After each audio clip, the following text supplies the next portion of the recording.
What is going on, Crisis Actors? It is episode 1046 of Pop Culture Crisis. My name is Brett. I am knocking on wood and holding out hope that nothing goes wrong today, but I am here with my guest co-host. You're my co-host. We're having like what looks like could be internet troubles, but we're hoping that it holds off here. I am here with my co-host. Introduce yourself, please. Hello, Crisis Actors. I don't really know what's going on. Hopefully nothing happens. May the 4th be with you. We're back from the weekend. All my Star Wars fans out there, this is a very special day. Yeah. Also, for any fashion heads out there, it's the day of the Met Gala. So that's tonight, right? A lot happening. That's happening tonight. It's going to be a lot of nakedness and weird outfits. People, misinterpreting the theme and showing up without any clothes on, from what I predict. That's what it sounds like. I mean, just about every year, that's what it feels like to me. It just gets. You pointed out before when we were doing the prep work for this that they used to just go in normal clothes. Well, not to the Met Gala ever, because of course. Wait, what were we talking about before? What were we talking about before?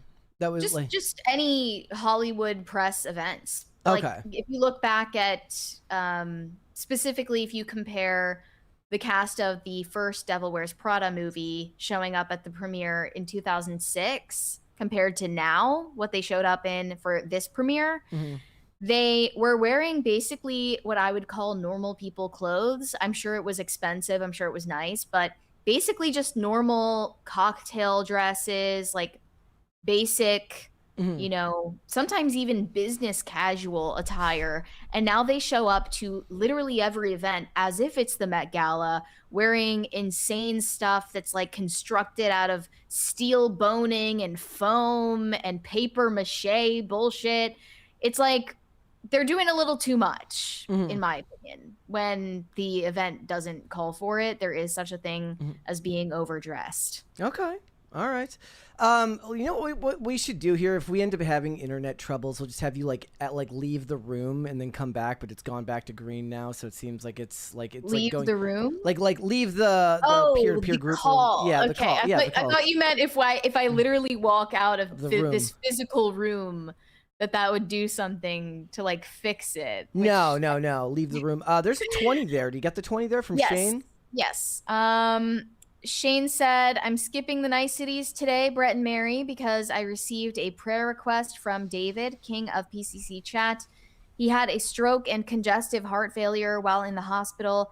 Please pray for the OGest of OG crisis acters. I did see this. Yes, it's awful. I saw this yesterday. Olivia reached out on both of our behalves and sent him a message, and I hope he's okay.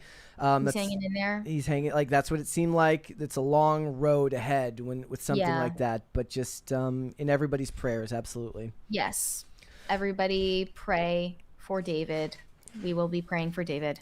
All right, guys, hit the like button on this episode, please, and subscribe to the channel if you are new here and you have not subscribed here yet already. Please and thank you. Share the episode out with your friends, your family, your loved ones, people in your life that you like, people in your life that you hate. The more people that you share the show with, the faster the channel can grow. So thank you guys so much for doing that. What are we getting into today? We've got a bunch of stuff to talk about. We are going to talk about the box office for Devil Wears Prada 2. It did very, very well at the box office, though. When I looked at it next to the opening weekends of other movies from the year, I guess not as well domestically as some of the other big movies, but still a large haul overall when you think about the fact that it had a smaller budget compared to some of those other movies that we saw. What was the budget? So, $100 million before marketing. Oh, okay. I'm sure that like Lady Gaga was a third of that. Probably. And when I was watching these scenes where they cleared out the streets of Milan, I mean, at least they shot it in a real location and not like on a sound stage. I know, but it looked about as expensive as it was. Okay. Well, we're going to talk about it. We're also going to talk about the Met Gala. They're boycotting this year because there's a billionaire who's not hosting, he's sponsoring the event, and in this case it's the wrong billionaire. It's okay if it's the right billionaire, it's okay when it's the wrong billionaire. In this case, Jeff Bezos, him and Amazon are sponsoring the event over there. Plus I think some of them just really don't like Lauren Sanchez for some reason. So because she's so fun, she likes having fun, and none of these people like having fun. She flies helicopters, all that stuff. So we'll get into that. We'll talk about it. We're also going to talk about the Disney adults. They are not okay, ladies and gentlemen. They are taking themselves off a cliff into debt just so that they can keep their childhood dreams alive. That's what it's seems not like even that. They're saying they're doing this for their children while pissing away any slim chance that their children could have an inheritance or even a college fund to speak of. Well, I mean, I saw it is true insanity. Yeah, we'll get into it. I have thoughts on that as well, but we'll talk about it. We're also talking about Olivia Rodrigo. She's just not as smart as she thinks she is. No, and she really fancies herself quite an artistic genius compared to the likes of Jake Paul, who she started out with on Disney Channel. I think he's actually smarter than her, but less arrogant. Okay. All right. We got that. We get a bunch of other stuff. If you're ready to go, we can go. Are you ready? Yeah, let's go. Let's go. Fingers crossed that everything works is everything today. looking okay? I mean, it's like it's kind of like going back and forth. It's whatever. We'll just go for it. If it doesn't, I'll just start singing songs and rambling. That's what I'll do. If your internet cuts out, it's been like a couple of months since this happened before. We haven't had those issues. So let's, fingers crossed, knock on wood if that's your thing to do. And I'm going to try not to cough because I'm still somehow 2 months later coughing every so often. But let's go ahead and talk about what happened with The Devil Wears Prada 2. It did well at the box office this weekend. Yeah, I can criticize The Devil Wears Prada 2 until I'm blue in the face. It doesn't matter because the girls and the gays really showed up for this movie. They are supporting media that is made by and for the girls and the gays. And it's proven in the box office return from this weekend. It says Disney's star-studded sequel has defied box office expectations. With $77 million domestically in its opening weekend, it racked up another $156.6 million at the international box office. Global ticket sales total $233.6 million over the weekend. So it's still got several more weeks ahead, and it was on a budget of $100 million, which I suppose doesn't mean that it's in the black yet, but it's going to be. It's going to make a profit. And the unfortunate thing here is people use this as evidence of them doing the right thing. Like this is them getting rewarded for being the good guys because they made the whole movie, instead of being about fashion, about ethics and journalism and tech and a bunch of really lame moral lessons that have nothing to do with the subject matter of the first movie. And it was incredibly boring. It lacked substance. It lacked any self-awareness.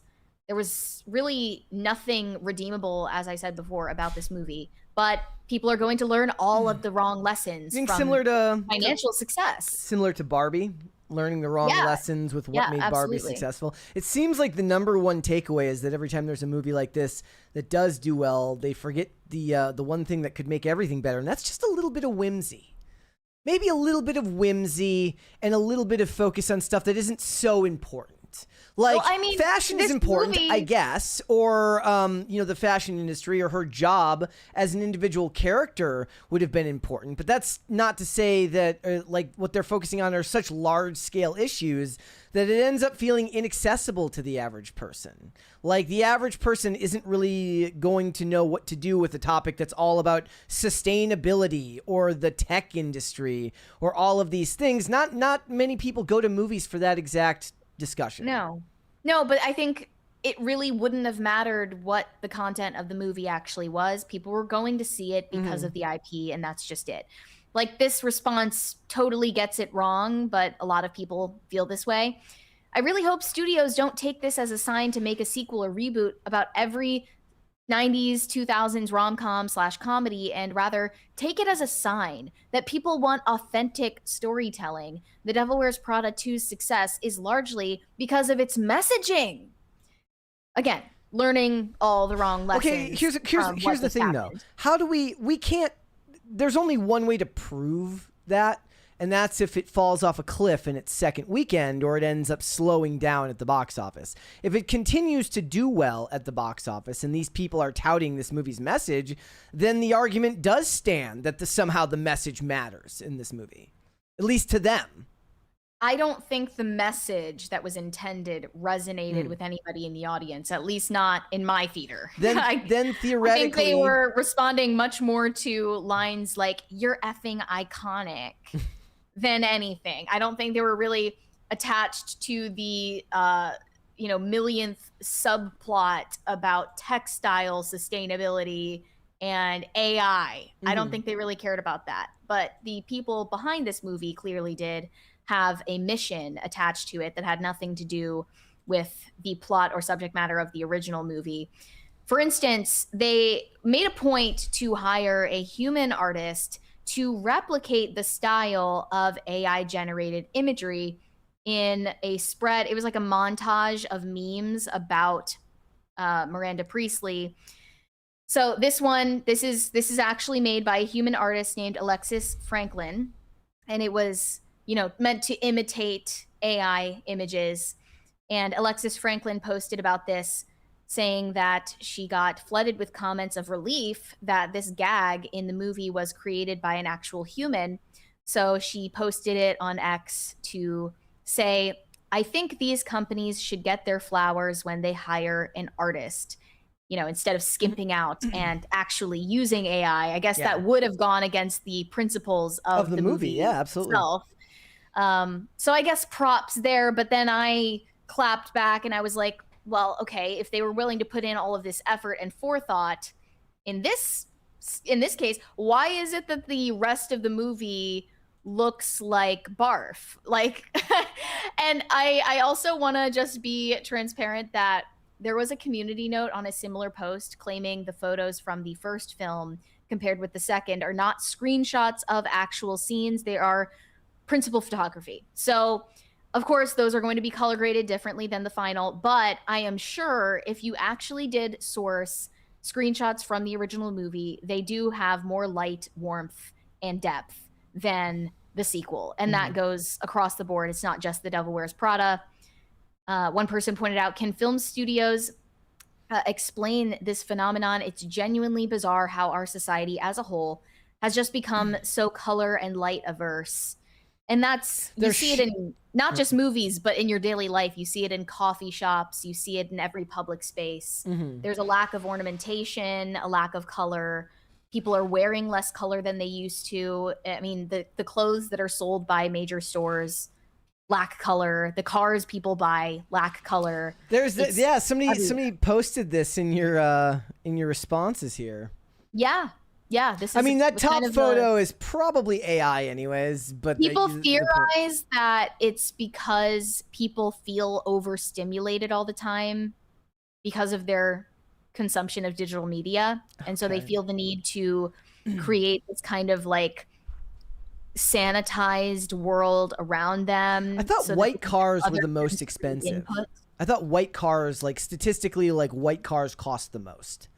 Like you pay a premium to get a white car as opposed to another color. All cars are pink on the inside. What's the difference? Maybe what it is. Maybe we just have a whole generation of aspiring criminals who want their car to blend in case they're running from the police. I always remember that statistic being the statistic that was always thrown around when I was a kid was like you were more statistically likely to get pulled over driving a red car. Then I bet that's true. So, they're like, look, I'm riding dirty. I don't want to get caught. Driving well read. They don't want to do that. Another person pointed out that it's also a degradation in set design when you compare the two movies. In the intro scene in 2006, you see Anne Hathaway brushing her teeth in the mirror.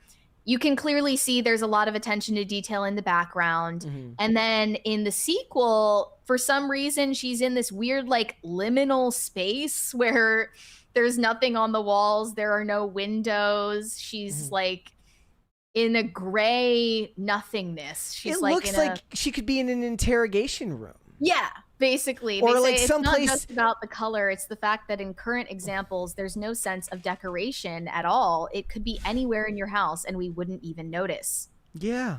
Or not in a house at all. It doesn't even look like she's in a house. Yeah. Or apartment. You know what I miss? When you'd see like watch an old movie with a dad that had an office in the house and have the green lamp on the bedside table.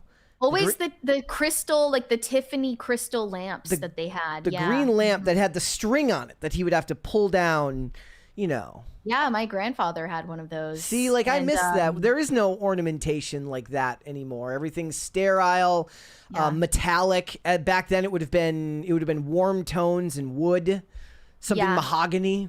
Yeah, now everything is glass and concrete and white paint. I've been subjecting Olivia to old episodes of the show Cold Case, which is so depressing in some ways. But I'll tell you what, for a show made in 2003, the cinematography for this show is just absolutely fantastic because it has to delve back and forth between stuff set in the 60s or the 70s or the 80s. So they have all these camera techniques that they use on top of just using what looks like different cameras, not just filters, but also the stuff set in current year. It's like there's actual shadows on the walls.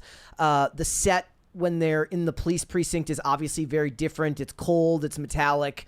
It looks like a metallic office, whereas when they're out in the world, they're in Philadelphia, so it's grimy, it's brick, it's a lot of shadows. Bars at night, you actually see reflections off of the one thing I noticed was like there's like a Miller beer sign on the wall, and you can actually see it reflected off the actor's face, right? And I feel like now they'd blow the whole thing out. His face would be brightly lit. And there'd be no shadows anywhere, despite the fact that there's a statistical amount of black behind him. And it's just weird. Like this. Weirdly, I feel like there's more thought and attention to detail and effort put into podcast sets these days than movie sets. I mean, the podcast sets, they use the bisexual lighting. You can see it. Well, yes. Back there. Yes. But I mean, am I wrong? Like, I mean, what was the joke I made about like getting Alex Cooper, just like put him in a fake room and she could get the answer out of anyone? You're just all they're doing is recreating a sterile version of a space where people talk. Right. I also wanted to mention a couple of strange comments from Meryl Streep on the promotional tour for the movie. Firstly, she wanted to set apart The Devil Wears Prada from Marvel Slop, even though it's its own version of Slop anyway. It's just IP Slop. It's IP Slop that is for the millennial girls and gays. It's not, high art, but she said, we tend to Marvelize movies now. We've got the villains and we've got the good guys, and it's so boring. What's really interesting about life is that some of the heroes are flawed and some of the villains are human, interesting, and have their own strengths. So she's referencing Miranda Priestley, her character, of course, being a misunderstood villain who has depth and is humanized in the film. But on the other hand, she believes that villains in the MCU are one-dimensional, as are the heroes. I mean, that's honestly not true. I'm not like a huge fan of Marvel IP Slop either, but they actually go to great lengths. Perhaps to their own detriment to humanize MCU villains as well and show flawed heroes. I mean, especially with like Loki and what they did with the TV series later and stuff like that. That's not always necessarily true of the villains. There have been a lot of them, given how many movies they've made. I don't believe Meryl Streep is watching Marvel movies. For a good example of that would have been Zemo in Captain America Civil War, whose whole point is to make Captain America and Iron Man fight each other because his wife and child died while the Avengers were fighting a bad guy in Sokovia. Right? So that was the whole point, was that he was humanized as somebody who did horrific things, but it was because of love for his wife and child that he did it. That's a good example of like a humanized character. I think this is just a really out of touch comment from Meryl Streep because she doesn't understand that the temperature of the audience right now is that they actually do want more black and white storytelling. They actually have been voicing a desire for villains that are actually just villains and heroes that are good. I would actually rather, what I would rather see? I would rather see flawed heroes than flawed villains. And that was a story I was telling you earlier as well about a TV show about characters that had flaws that were still considered good guys, despite the fact that they might not be up on all of the current social stigmas and things like that. I won't go. I gave like a 12-minute diatribe earlier to Mary, which I will spare you guys all of. But that was actually, nowadays, the good guys, I would assume the good guys have to be universally good. They like the current thing. They don't have any wrong opinions. And the bad guys are just misunderstood. I would rather have good guys that are allowed to have flaws.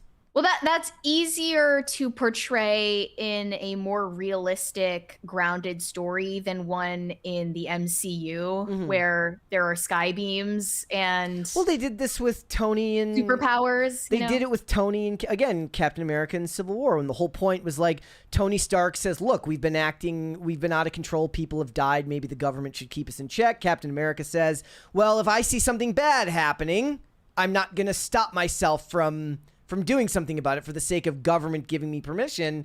And that allowed people to have a discussion back and forth about who was right about something like that. And to their credit, given that it was Marvel slop, it was at least thought-provoking Marvel slop to a certain extent. It worked because various people could have a discussion about who they were on, Team Cap or Team Iron Man, and neither position would inherently be wrong. This next hot take from Meryl Streep, though, I just bring up for the lulz and also because I low-key agree with it. Yeah, she's elegant, yes. Yes, she describes her co-star, Stanley Tucci, saying that he has an elegance to his heterosexuality. He puts his pinky out. His undeniable heterosexuality, which is formidable. Not that heterosexuality is better than any other kind of sexuality. She had to do that. Elegance, real, unforced, natural, unstyled elegance. It's sometimes harder for straight men. I'm not looking at anybody here or intending any slight, but I'm just saying. Can you imagine having to live in a world where she makes that statement and she had to preface like 6 times? Not that it's like Seinfeld. Not that there's anything wrong with that. Doesn't it seem a little bit like inappropriate to talk about your colleague this way, No, he probably loved it. He probably loved hearing this. Yeah, I don't know. I mean, I don't know. Like, I don't think it would be perceived as a misstep if he said something like that about a female co-star. Yes. Just saying. Well, you know, men and women are different. I do agree that you can definitely be a heterosexual man who is elegant and stylish and perhaps perceived as a little bit effete, but still very much a straight man. I agree with that basic take. Just saying. I mean, but she's Meryl Streep, and she phrased it that way because that's why they pay her the big bucks. Yes. And let's just go right into the next topic, because this also involves Meryl Streep. Meryl Streep, Zendaya, Bella Hadid, and a number of other celebrities are rumored to be organizing a boycott against the Met Gala, which is taking place tonight on May 4th, if you're watching this later. She won't be attending this year's Met Gala. Here's the spoiler, though. It's not really what they're portraying it to be, because she's never attended the Met Gala before. She was slated as a co-chair for the Met Gala back in 2020, but COVID got in the way of that, so it was canceled anyway. And then she just hasn't gone since then. She said something about how it's not really her scene. So perhaps she just wasn't interested, and that's really the reason why she's staying home. You know what you can do? You don't even have to be what she's doing. Look at do you see this thing? I just saw this from Jacob Elordi right before we went live. Jacob Elordi will not be attending the Cannes Film Festival, where he was invited to be a member of the competitive jury. A foot injury has kept him out. So I'm going to use this the next time Olivia wants me to watch something I don't want to watch at home. I'm going to be like, sorry, my foot's hurt. I can't do it. Dude, if I were Jacob Elordi, I would go to the Cannes Film Festival on one of those scooters where you have your leg propped up. Yeah. Just because, like, why the heck not? But yeah, in the case of these younger stars, though, who are not going to the Met Gala this year, who have gone in the past and are basically expected to go, I do think it's more likely that there is a political reason behind it. The Hollywood Reporter published a piece about this earlier today. While The Devil Wears Prada 2 opening this weekend will no doubt be fashion's top drama at the box office, Monday night's Met Ball will have plenty of its own. Its theme, fashion is art, is true, but lest we forget, it's also commerce. The intrigue off the red carpet runs just as hot, with billionaires Jeff Bezos and Lauren Sanchez Bezos as co-chairs and Amazon as a lead sponsor. That's the commerce part. The Bezos pair are being accused online of buying their way into culture. Whatever works is no doubt their sentiment. The first question, will Amazon's involvement drive celebrities away? With the anti-oligarch / anti-tech activist group Everyone Hates Elon papering New York for the past month with boycott the Bezos Met Ball and social media speculation that celebs who do show up might get Bezos listed, the pressure is real. Of course, some famous faces have never needed a political reason to skip it. Jennifer Aniston, Angelina Jolie, Brad Pitt, Ryan Gosling, and The Rock have never attended. I wonder why. Zendaya, after 7 straight years as a Met Ball star, is sitting this one out.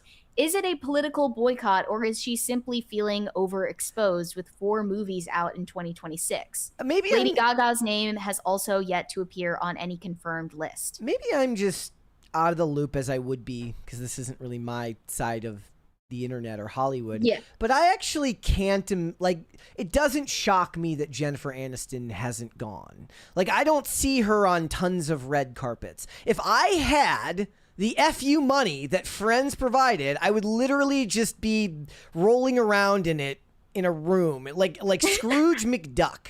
I would just jump into a giant pool of money every day.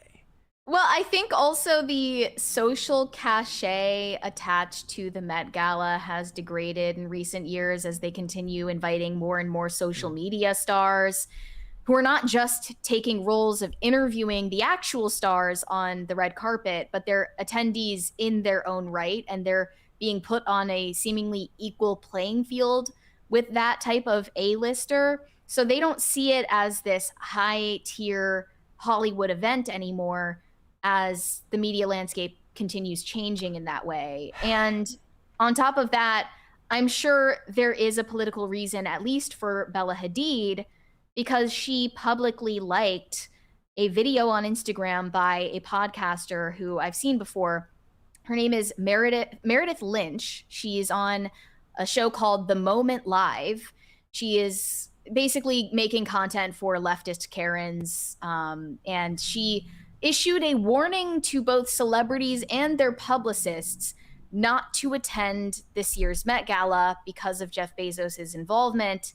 And she said it would be hypocritical to go and wear an ice out pin on your lapel because Jeff Bezos is supporting the Trump administration, and that, you know, he was attending the inauguration. He's associated with all of this world of tech. So did Tim Cook. The administration. So did Tim Cook. Did they all throw away their iPhones?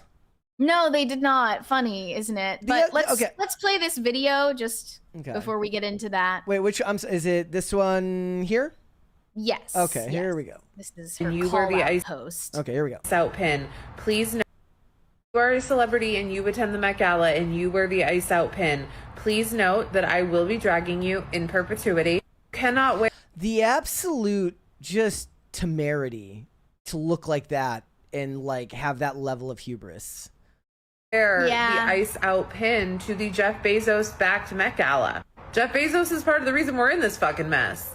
Jeff Bezos supports this fucking mess. Just a friendly reminder, I know that the funds from the Met Gala go to a good cause, in that the Met is a wonderful institution in New York City. So don't give money to a good cause. Don't help raise money that gives to a good cause because a guy I don't like supports another cause that I don't like. You must only support just the causes that I deem acceptable if I am going to allow you to support this other cause that I have actually told you is good. Well, positive reinforcement isn't really a thing on the left, right? No. They can't just is. call balls and strikes on people that have been deemed irredeemable, like Bezos and his wife. So that's not an option. You have to boycott. And Everything. Bella Hadid liked this video publicly on Instagram, agreeing with the points she's making. So she is probably the only one who has done anything close to admitting that she's boycotting outright. But this person captioned it saying, Bella Hadid liked a video saying there's no point in going and wearing a pin that says ICE out while actively hanging out with Zionists like Kylie Jenner and Hailey Bieber.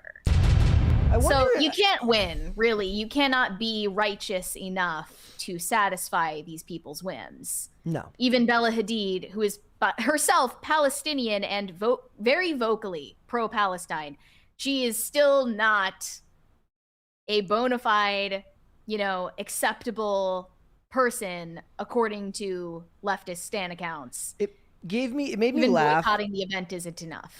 I saw this story over the weekend, and I just laugh whenever TMZ covers these stories because you have to read the whole article. I don't know if you saw this one. New York. So there was an angry mob of protesters outside a hospital in New York, and I was thinking about it because this is basically a storyline pulled right from The Pit, the show The Pit. ICE drags man out of hospital in mob of angry protesters. ICE agents dragged a man out of a hospital in New York City on Saturday night, all while chaos broke out in the streets outside due to a mob of livid protesters. The incident took place outside of Wyckoff Heights Medical Center in Brooklyn, where a pair of men dragged a dude, they referred to him as a dude, out of the center, having to physically carry him all the way back to the SUV at one point. Now, you'd be thinking, like, they probably prevented this guy from getting treatment, right? That's the way the headline was framed. Like, this guy came, like, he walked in with a broken arm, and they're like, hey! It says, you can see it all in the clip. It says, a Department of Homeland Security spokesperson identified the man dragged out by agents. They list his name here. He's from Nigeria, who they say overstayed a tourist visa, which ran out in February 2024. The spokesman claims that he had previous arrests for assault and criminal drug possession, and when ICE agents tried to arrest him on Saturday, he allegedly refused to comply with their orders and tried to hit officers with his car.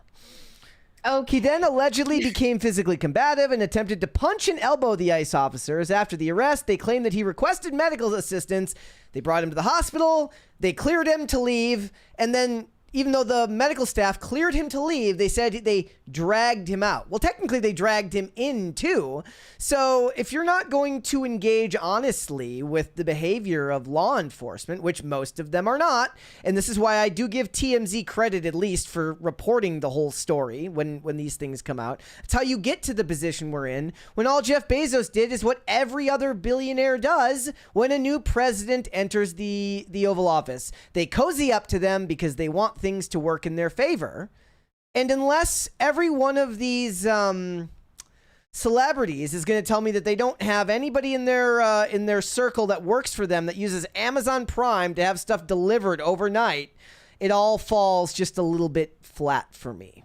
Yeah, this is really kind of beside the point, but it's ridiculous to assume that just because all of these tech billionaires were at the inauguration and cozying up to the administration means they're in any way ideologically aligned with some kind of MAGA right-wing agenda. They're only self-interested. Correct. So it's just a weird implication they're making. It's also crazy that they're living in this fictional universe where mass deportations are still happening. Like, that got drawn back months ago. Where have you been? Well, they're mad. The memo? They're mad that we're not getting mass migration, though. They're mad that the borders aren't open. They're really like, why can't you import more people illegally? Right. Exactly. Which is another one of those things that the conservatives left unsaid. The conservatives who have ditched Trump over what's going on in Iran tend to leave out the fact that, you have net negative migration, and at the very least, the border has been closed, if we want to talk about some wins on top of tax reform and a couple of other things. But Jeff Bezos is doing what Tim Cook did. I like I said earlier, you and I both know they all still have iPhones. They did not boycott their iPhones. You could make the argument that, okay, they have an iPhone, but they wouldn't do an ad for Apple, right? You're a Zionist if you're friends with a Zionist. You're a Zionist if you have an iPhone, if you drink Starbucks, if you eat McDonald's. The list goes on. I even looked up, why is it that Kylie Jenner is considered a Zionist? She's not exactly known for being political in any way. Hailey Bieber at least kind of made sense. Hailey Bieber at least kind of made sense because I was like, well, Justin has made posts about Israel. Maybe they're just kind of Has he? Yes, he has. I mean, also, who cares? But That's what I'm Kylie Jenner saying. on October 7th posted something. She reposted something on Instagram saying, like, stand with the people of Israel, and then deleted it an hour later.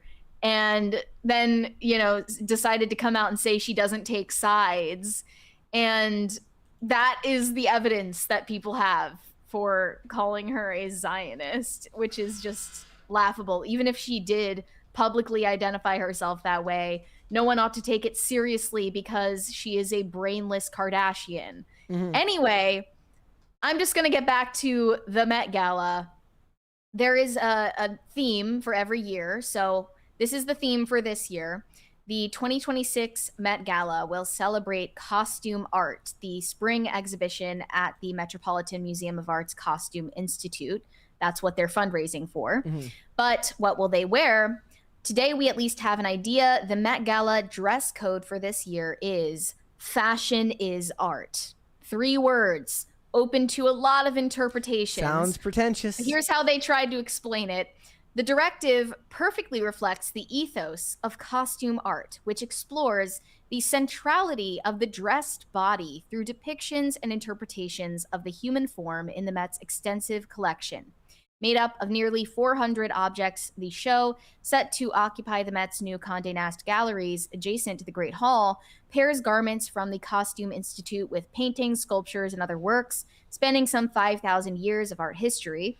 In turn, the dress code encourages attendees to consider the many ways that designers use the body as their blank canvas. So, with all of that being said, this probably means a lot of people are going to show up like naked or very close to being naked. And usually when they choose a theme that's more vague, when they vague post about the theme, people just take that and run with it. Last year's was, pretty politically charged because it was about like black tailoring or something. I don't know. I don't remember the name.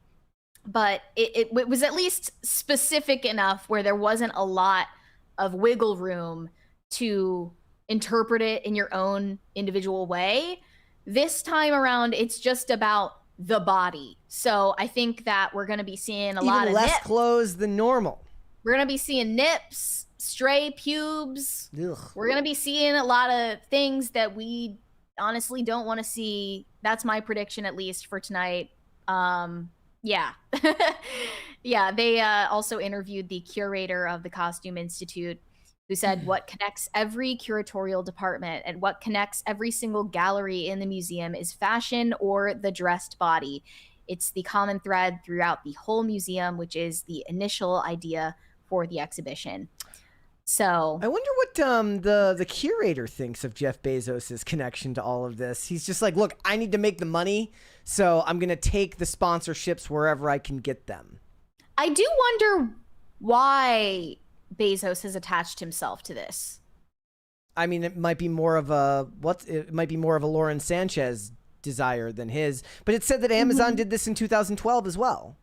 That they have, like, again, this isn't necessarily just him. If it's Amazon as a whole, this could be a board decision. Yeah, I remember there were rumors that they have, private dealings with Vogue, and that Bezos's wedding gift essentially to Lauren was giving her the Vogue cover because he's at the level of wealth where you can just buy a Vogue cover. And she did get it. So I think that that's probably the relationship behind the scenes. I agree that, like, it makes no sense to align an art-focused event with people in AI. Kind of I'm a lefty in that way. Like, my instincts are a little bit more aligned with people on the left when it comes to AI. But that's not really the reason why they're mad about this. They're mad about this because they assume that I Bezos think that, like, is I know that flag flying magapede, which is not true. I know that that like inherent like dislike of AI is a more left-wing idea, but there are plenty of people on the right who have lots of hesitation and reservations around AI as a whole, whether it's in art or anything else. Like Aiden Mattis is always talking about, whether it's like data centers, all of that stuff. I think there's a lot of people. I don't know if it's a universal. Yeah. I do. It is one of those things though, where it's like, if I see somebody on Instagram, sometimes I'll get notifications that'll be like, so-and-so is signed up for like Meta AI, like Meta AI on Instagram. And I'm like, okay, that person is at least open-minded enough to try something new and not going to freak out over something as small as a person posting like an AI meme. Yeah. I consider myself a Luddite in regard to AI, but I also don't predict that we have a lot to worry about because I do think it's a bubble. All right. Well, let's move on then. We've got more stuff to get into because Jeff Bezos is just going to do... You know what's funniest about the Jeff Bezos thing, more than anything, is that there is no way for him to turn it around now. It's kind of off the topic, but because he became such like a front-facing person, I don't think he could ever even walk it back enough because they wouldn't forgive him for whatever he's done. And all he's really done, I guess, is what?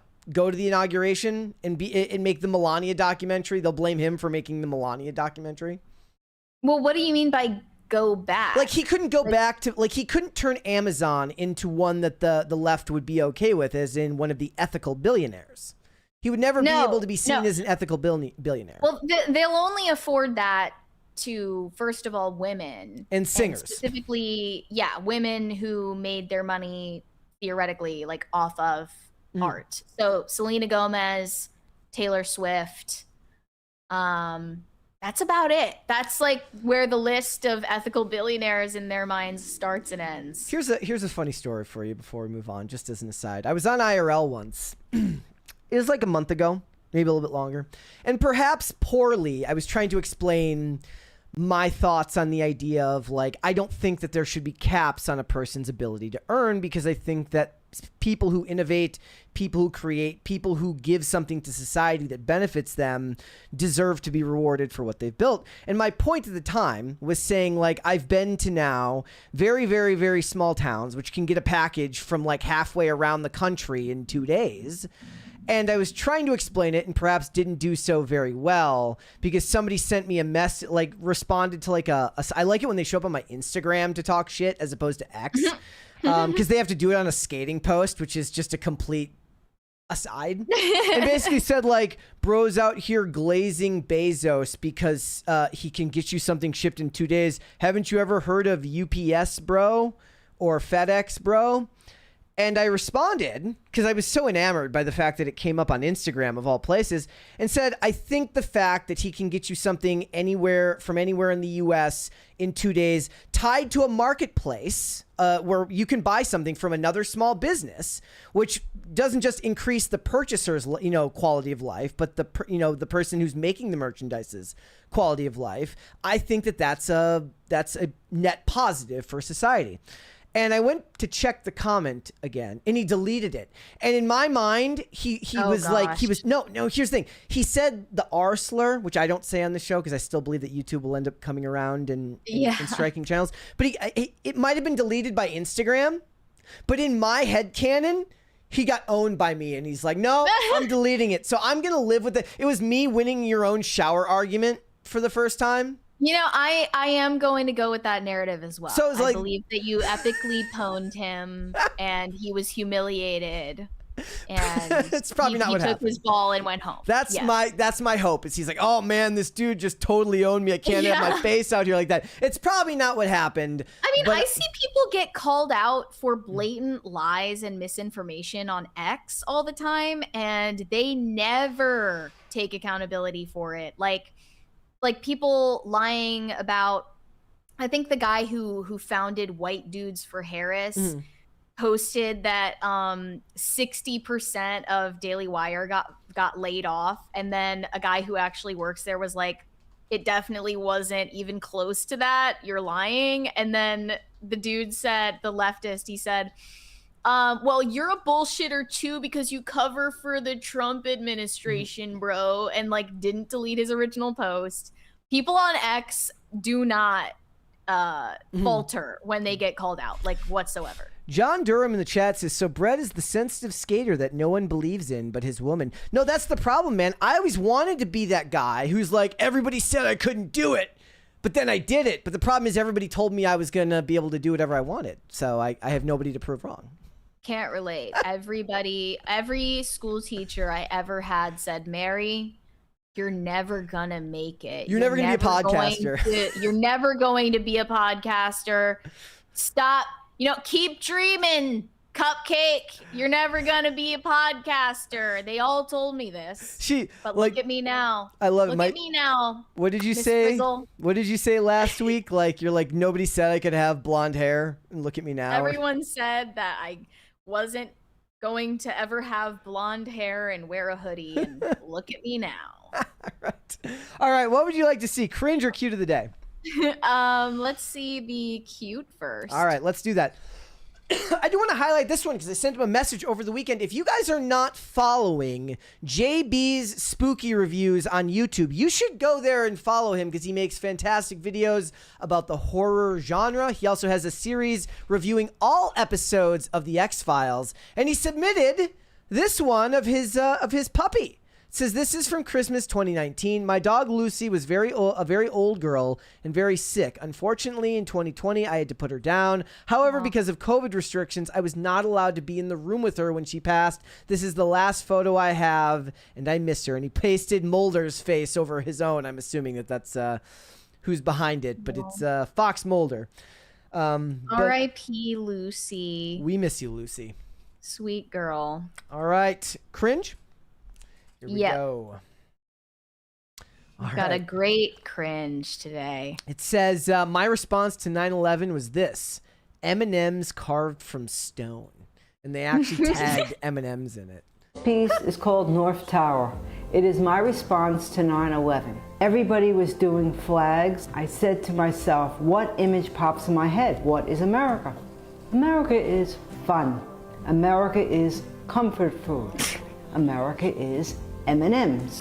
Do M&M's count as comfort food? For some people, I guess. Okay, chat, let me know. Are M&M's comfort food? American culture, fun, candy. This piece. Okay. Yeah. I don't know if I would call. I feel like junk food. Comfort food feels like what? Macaroni and cheese and mashed potatoes. Yeah, that's what I think of. Yeah. But this is it's a very unique piece. Okay. Isn't it?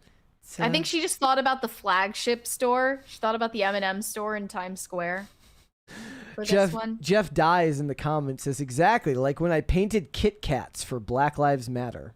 But wait a minute, where are the sexy white go-go boots? Maybe they should. Where'd they go? Stop the presses. All right. See, that's what we need Tucker to get back to talking about. Yes. All this Trump stuff, all of this stuff about Iran. Tucker, you really excel when you talk about the sexy white go-go boots. The real question is, would Islam allow for sexy white go-go boots? Probably not. I don't think they would. That's just my guess. I think sexy white go-go boots are considered haram. Okay. All right. Let's move on. We've got more stuff to get into today. Yes. So, I mean, we already know that Clavicular isn't really famous. We covered that last week. His fame is completely manufactured and astroturfed by Kick, where he streams, but he's in big trouble right now. He is getting sued by a fellow looksmaxer who is named Alexandra Mendoza. She, I think, goes by a screen name or a stage name of sorts, Alora Ziva. He's getting sued for battery, fraud, and intentional infliction of emotional distress. This is someone I didn't realize I had seen before in clips from one of his streams. He was seen injecting some mysterious substance into her face in this clip. At the time, people were like, where are the parents? She's 17. This is really weird. And now that has escalated into a full-blown lawsuit because although it was reported at the time that was filler, it's not, according to her lawsuit. It was actually, unbeknownst to her, a fat dissolving compound that she had no idea was going to do that to her face. But here is the report from TMZ. By the way, a lawyer representing Clavicular adamantly denies all of these claims. Influencer Alexandra Vasilievna Mendoza is dragging Clavicular to court for allegedly promising to promote her career back in 2025, claiming he instead took advantage of her, had sex with her while she was under 18, and injected her face with drugs. According to a new lawsuit filed in Florida and obtained by TMZ, Mendoza first met Clavicular, Braden Peters, when she was 16 years old. She says that he paid her $1,000 to film videos for him in May 2025 and said he wanted her to be the female face for looks maxing. A Ghislaine Maxwell of sorts. Ugh. The practice of doing anything to enhance one's physical appearance. At one point, she claims Clavicular sent her an Uber to meet him at his parents' home in Cape Cod, Massachusetts. She went because she had never met him in person to that point and hoped that he would help boost her online presence. She says excessive amounts of alcohol were being served at his house, and she became inebriated. She accuses Clavicular of having sex with her when she was unable to give consent, and claims she woke up the next morning to him having sex with her again without consent. She says they didn't speak for months after that until they ran into each other in Miami.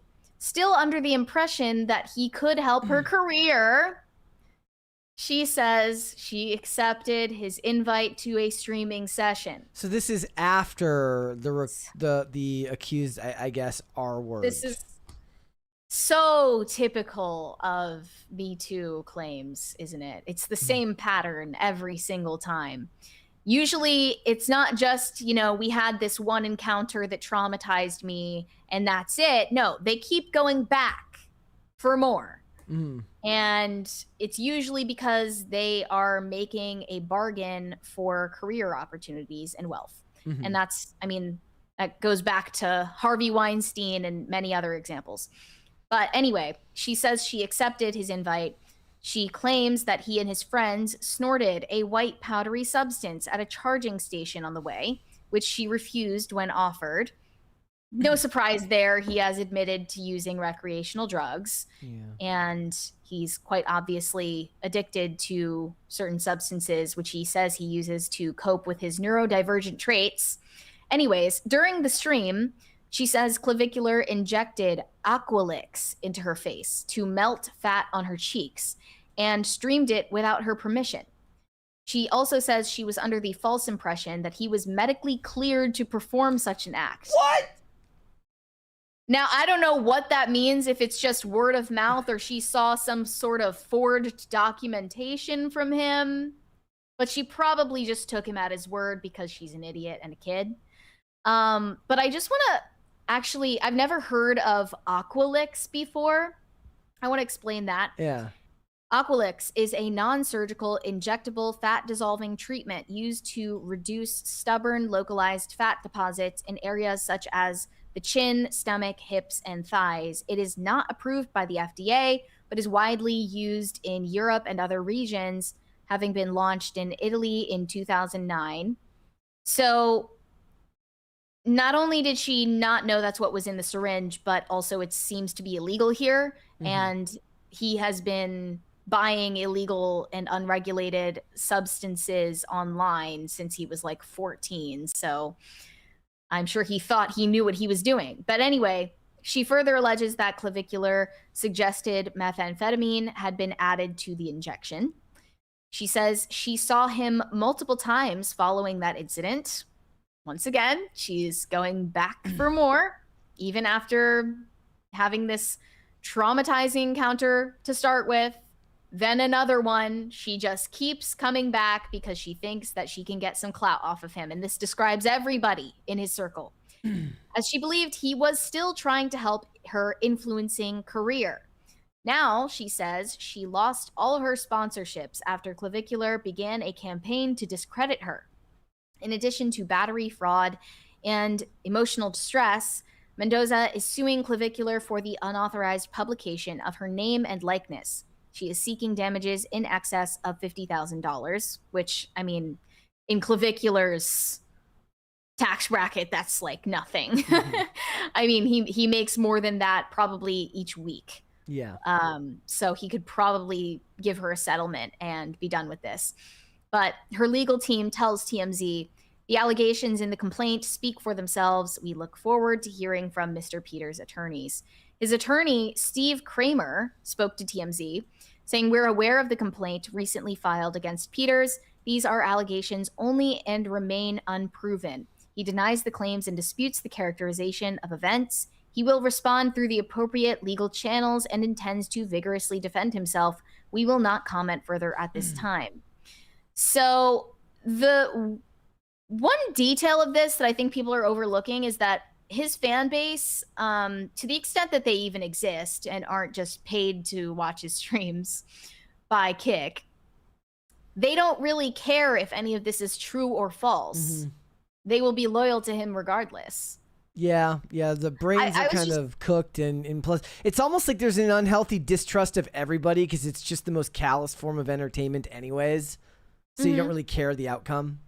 What is the point in denying any of the claims at this point? Like, unless it's just to avoid getting charged with a crime. Yeah. But this is a civil suit. Plus, he keeps getting charged with crimes. About his reputation, this isn't going to make a dent in his reputation at all. Plus, he keeps getting charged with crimes and having the charges dropped, like hitting that guy. And like, yes. And you know what else? He uses scenarios like that to bolster his looks-maxing message. They have this term in the looks-maxing community called the halo effect, and it's pretty self-explanatory. They basically believe that if you're good-looking enough, you can get away with anything.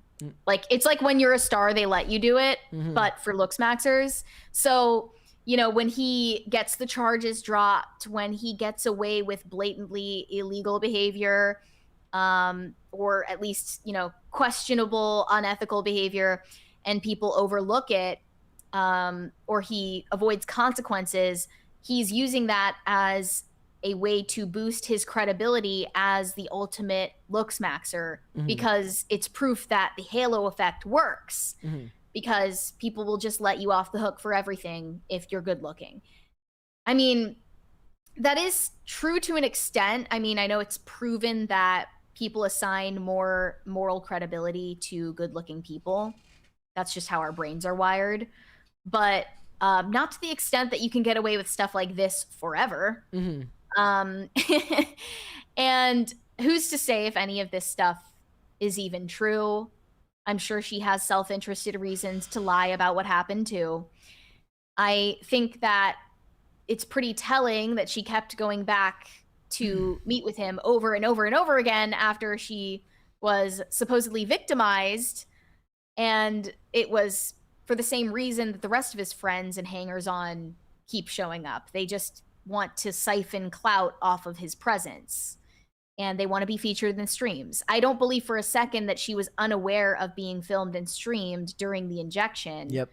As you can see the camera right there and the chat on the screen, and he's actively talking to his audience while this is happening. So yeah, I don't think anybody the hardest believes to believe.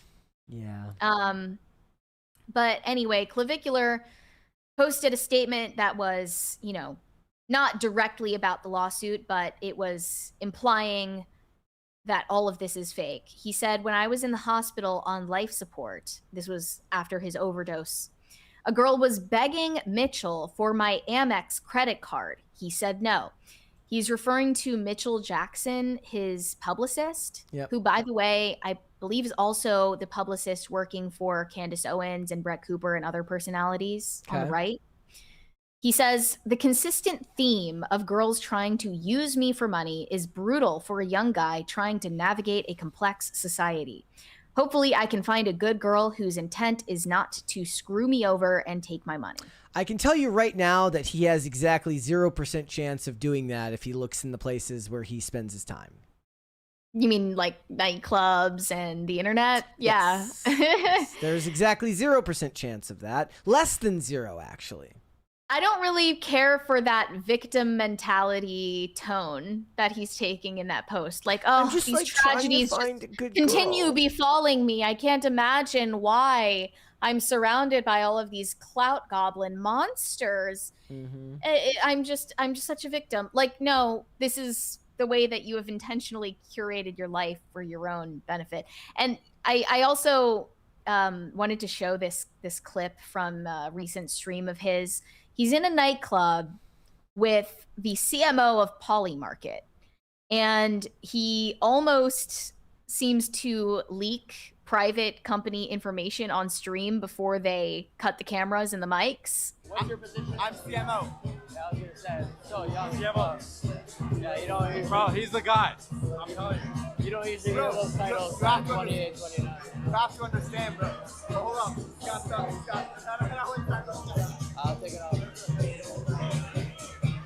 off. It has to understand what? That, I don't know. I think he was about to say something sensitive about his job. Perhaps but so. realized in the split second that he was being streamed to thousands of people. He's just surrounding himself with the shadiest motherfuckers all the time, and then pretends that they're the ones, you know, who are at fault. It's like, this is your choice. CMO would be Chief Marketing Officer, I'm assuming. I have no idea. Yes. Okay. Yeah. Well, the marketing guy should know for sure that you don't want to get caught on camera doing that. It's horrible PR. Definitely. Yeah, he should hire Mitchell then. Like, at the nightclubs, streaming with... It would be like going on whatever and looking for love. You might have better luck with the blow-up doll that they keep there. I almost feel for someone who has to be a publicist for stars like this. No, they love it. This is this is what they've trained their lives to do. If anything, it keeps their job interesting. Well, I guess, but They're kind of you like- signed up to do PR for somebody, and then you end up being their emergency contact who is bedside while they're on life support after an overdose. Like, that sounds like something beyond what you've signed up for and well beyond what you're being paid for. No, it's like I think if anything, it just keeps the job from being boring, right? And they kind of have the same job as lawyers, which is that they get to take the gloves off all the time. They don't have to worry about social decorum because their only responsibility is to the client. Yeah. I just wanted to bring this up because it occurred to me after we discussed the Bloomberg article about his clipping operation. Yep. In case you missed that, Kik is paying probably a subscription fee in the tens of thousands of dollars every month for a bunch of third worlders to clip Clavicular streams and flood the algorithm with his content so you cannot avoid it, which means that, you know, his following and his supposed stardom is a total farce. And, you know, first of all, it made me realize that being a social media star probably hasn't existed as a concept since the 2010s at the latest. And secondly, if he averages, as they put it, 6,200 live viewers on Kik live streams, I'm imagining that like half of them are people who are paid to watch it because they're screen recording the entire time for clips. So it's like only half the audience is actually watching for fun, and the rest of are watching just so they can clip it and post it elsewhere and flood the zone. Yeah, definition of an industry plant. Like, definition of a psyop. We have a 20 here from Botanic Stone. Says, for the sermon.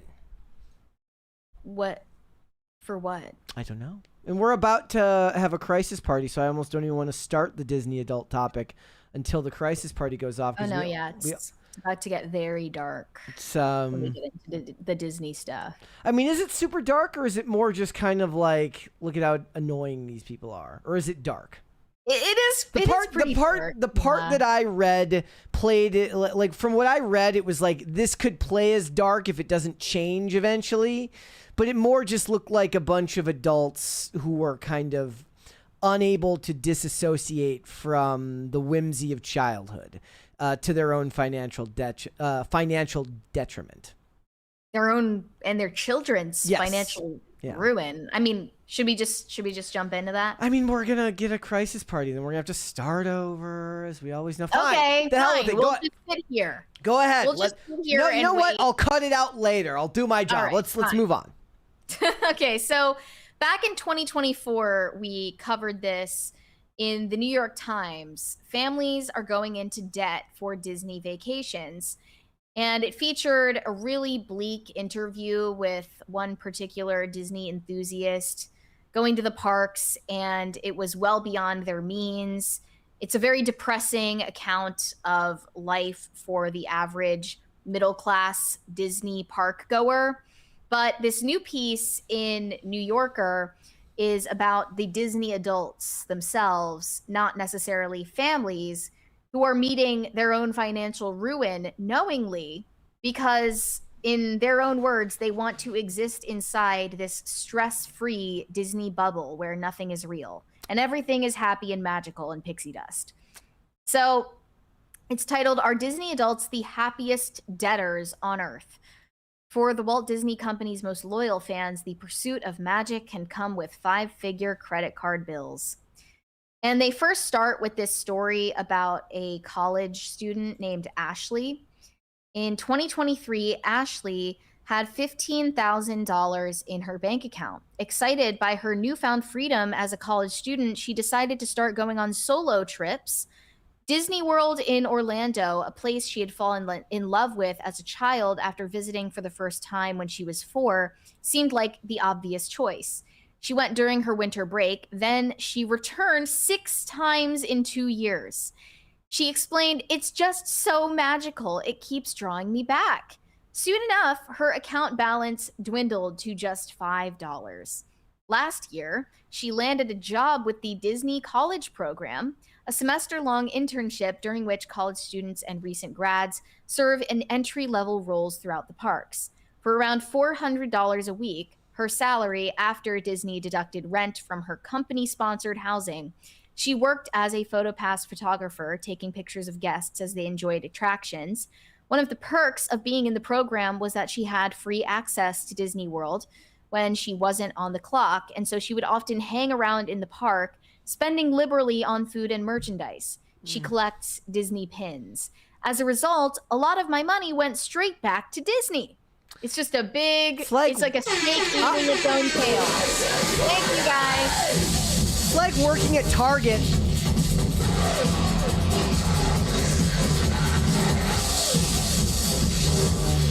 This would happen to you? It's like working at Target.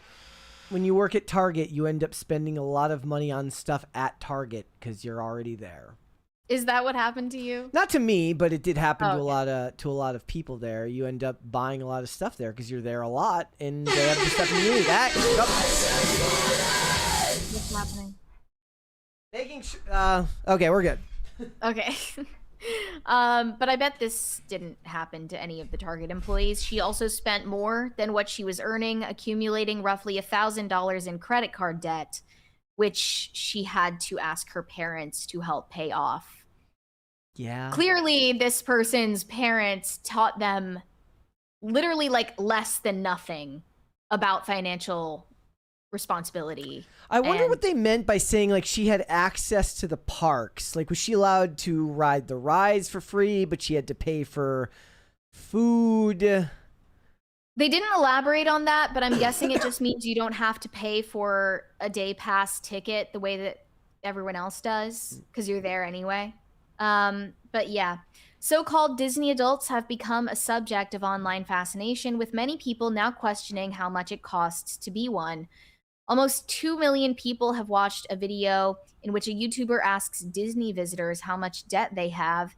It's a genre of content that has become popular, with critics seizing on it as evidence that the Disney-obsessed are not only culturally but financially bankrupt.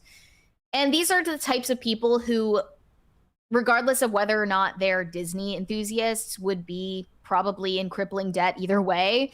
They're the types who lease brand new cars and go into debt for that, or probably spend liberally in other areas of their life and are not really giving a second thought to it. but they just happen to also be Disney adults. And that comes with a certain level of emotional instability, as I learned from reading their interviews. They're taking a lot of the evidence from a recent survey on Lending Tree. They reported in 2024 that 45% of Disney-going parents with young children have gone into debt for their trips. And some other findings were among 77% of theme park-going parents with children younger than 18 who've been to Disney, 45% went into debt for a Disney trip, and 83% acquired that debt most recently in the past 5 years.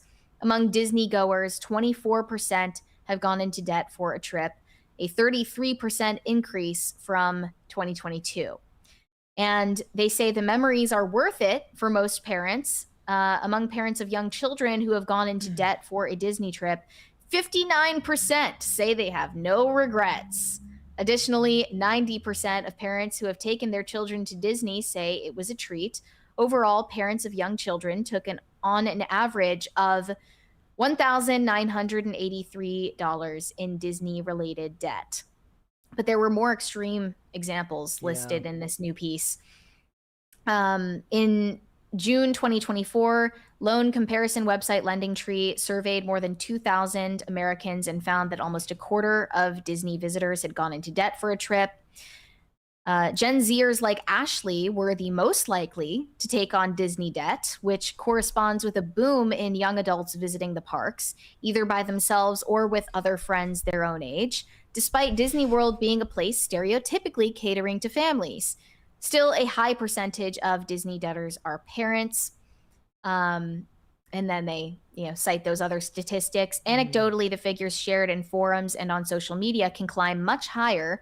One couple told a YouTuber last year, for instance, that they had taken out a roughly $70,000 loan, partly for Disneyland trips. And that was actually a clip from a Caleb Hammer interview. I want to play that because you really have to see it to believe it.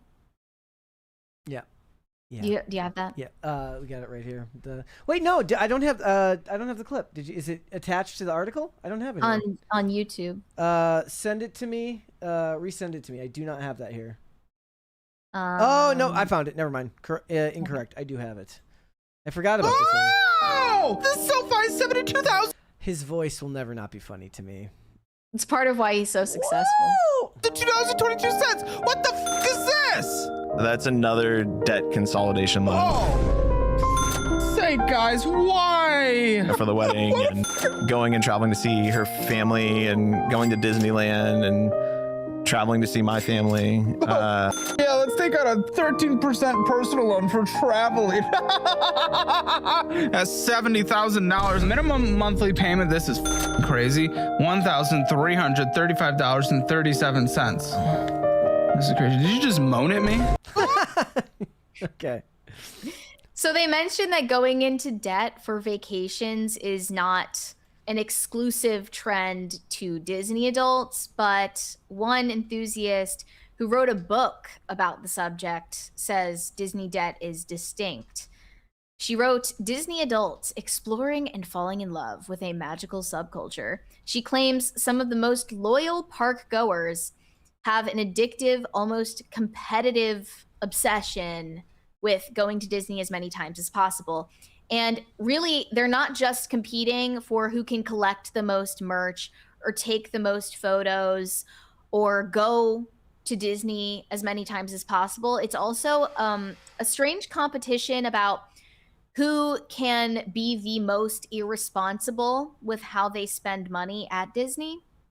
Like, there are a bunch of memes related to going into debt to go to Disney, and people low-key humble bragging about the thousands of dollars sunk in deep they are in Disney debt, because in that is bragging rights to them. It ties with the nihilism that Gen Z and even millennials feel towards the economy. They're like, look, if my, I saw a meme earlier. It was like it's like a guy drinking an energy drink. They're like, even if it's like $3 a day, X amount a week, this much a month, it's not going to buy you a house, bro. Just drink your energy drink.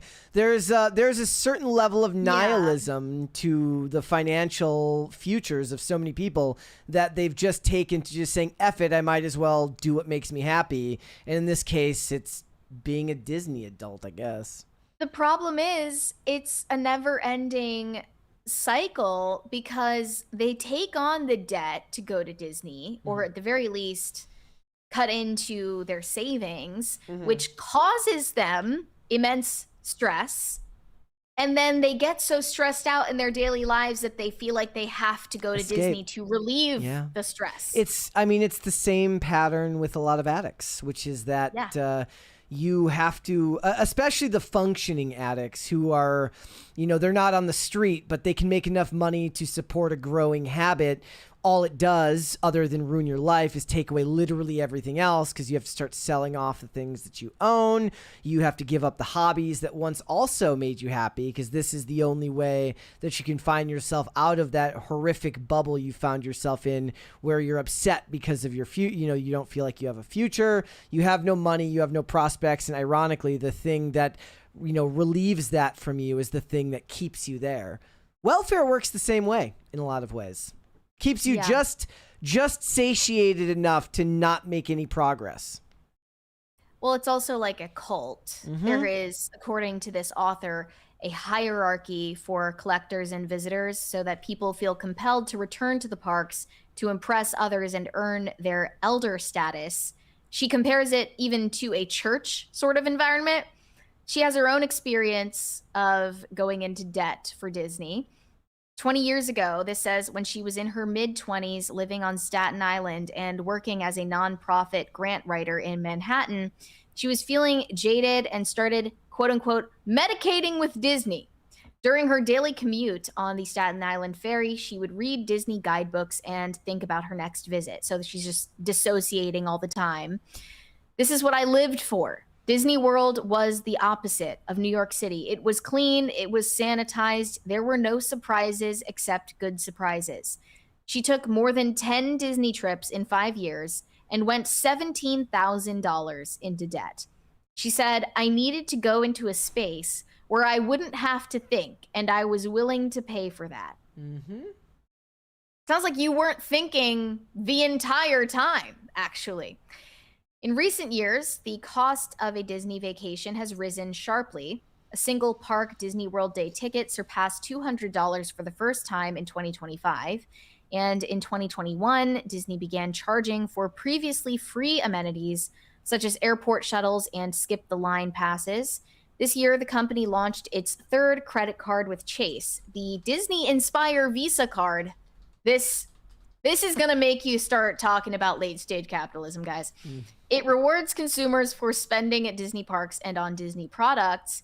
In a February blog post titled 8 Reasons to Get the Disney Inspire Visa Card, Disney uses words such as wonder, escape, memories, and unforgettable, even claiming that magic can live right in your wallet. Disney clearly understands that it has become a way of life for many. Bob Iger, actually, before stepping down, claimed Disney is not just another company. He's right about this. Disney really is a cultural institution that has touched hundreds of millions of people. And Ashley is one of them, the college student referred to earlier. She said, I literally will have something Disney on every day. She was wearing a Disney shirt, a Disney watch wristband, and Disney necklace. It's part of my personality. At night, she pulls up music that plays in Disney resort hotel rooms on YouTube and listens to it to fall asleep. She's about to graduate and is planning to move to Florida this summer, partly for the warmth, but mainly to be closer to Disney World. She wants another job with the company and hopes that her past trips will set her apart from other applicants. I'm sure they all think that. No, and that's the crazy part about that is it's going to fail either way, because the issue is that, yes, she might love working there and the job will be fulfilling, but then all her free time will be spent overdosing on Disney products even more than she might already be doing, thus keeping her in debt. Yeah. There are very few people who can justify this. I see there's this one influencer. You should only work at Disney if you fucking hate Disney. Like, you should only work at Disney if all you want to do when you're done with your shift is to just get the hell out of there and go home. And, like, burn an image of Mickey Mouse. Yeah. Like, I'm going to become the Universal Studios version of this, except for it's going to be, I just go and every day I like Harry Potter and the Fast and the Furious, and that's what keeps me alive. Well, I saw this interesting take on X. It said Legoland is the best theme park for small children. Universal is the best theme park for preteens and teenagers. Disney is the best theme park for adults with mental issues. There you go. Yeah. And it's not as harrowing to read about the story of just an adult ruining their own life. But when you get into the examples of parents in this article, it's so much darker because they are living vicariously through their children and they're not willing to admit that fact. Mm-hmm. So they go to Jennifer Davidson, a woman in Columbus, Ohio, who describes herself as a mild Disney adult because she doesn't have a merchandise collection. Despite this, she has visited Disney World more than 100 times in 39 years she's been alive. She said that this is where her husband met her parents, where, you know, her husband asked for the blessing to marry her at Disney World. She now has 2 young daughters, and she is a high school teacher with a side gig teaching at community colleges, which she calls her side hustle for Disney trips. Even with her working these extra gigs, the family currently has more than $3,000 worth of credit card debt after booking their next trip to Disneyland, which is scheduled for August. We only have so many years where they'll still want to be princesses and believe in the magic. You capture that moment while you have it, and we can manage that debt right now. She says that her family's most recent trip in September 2025 necessitated $5,000 on a credit card. They have since been able to pay it off, but they have accumulated interest on Disney debt in the past, which was very stressful. But she spends more spontaneously in Disney parks than the real world. At home, I worry about the price of groceries, the price of gas. I'll not spend $20 on a coffee. But when you're not in reality, a $20 coffee isn't a real coffee. It's a Disney coffee. Another teacher, by the way, buying drugs is the same thing. Like, you can worry about the cost of your groceries and you can worry about the cost of gas, but suddenly if you need an 8-ball, the money is just what you have to. It's monopoly money. It's what you have to spend. So it's kind of the same logic applies, unfortunately. There is real life money, and then there's Disney money. And when you're in the Disney bubble, it's like your regular money doesn't exist. She asked to remain anonymous for fear of judgment from relatives, saying that she's still paying off Disney World annual passes she purchased on a credit card 2 years ago. I kind of hate that we did it that way, but the memories are kind of worth it. You kind of hate it, but it's kind of worth it, and it's not real money anyways, until you take the money home with you afterwards. Yeah. Disney has engineered an ecosystem for financial entanglement that goes far deeper than park tickets or merchandise, which keeps the magic and the debt perpetually compounding. Last year, while on a Disney cruise with her husband and children, Jade Dale, a 37-year-old who lives in England, bought a membership to the Disney Vacation Club, a timeshare program.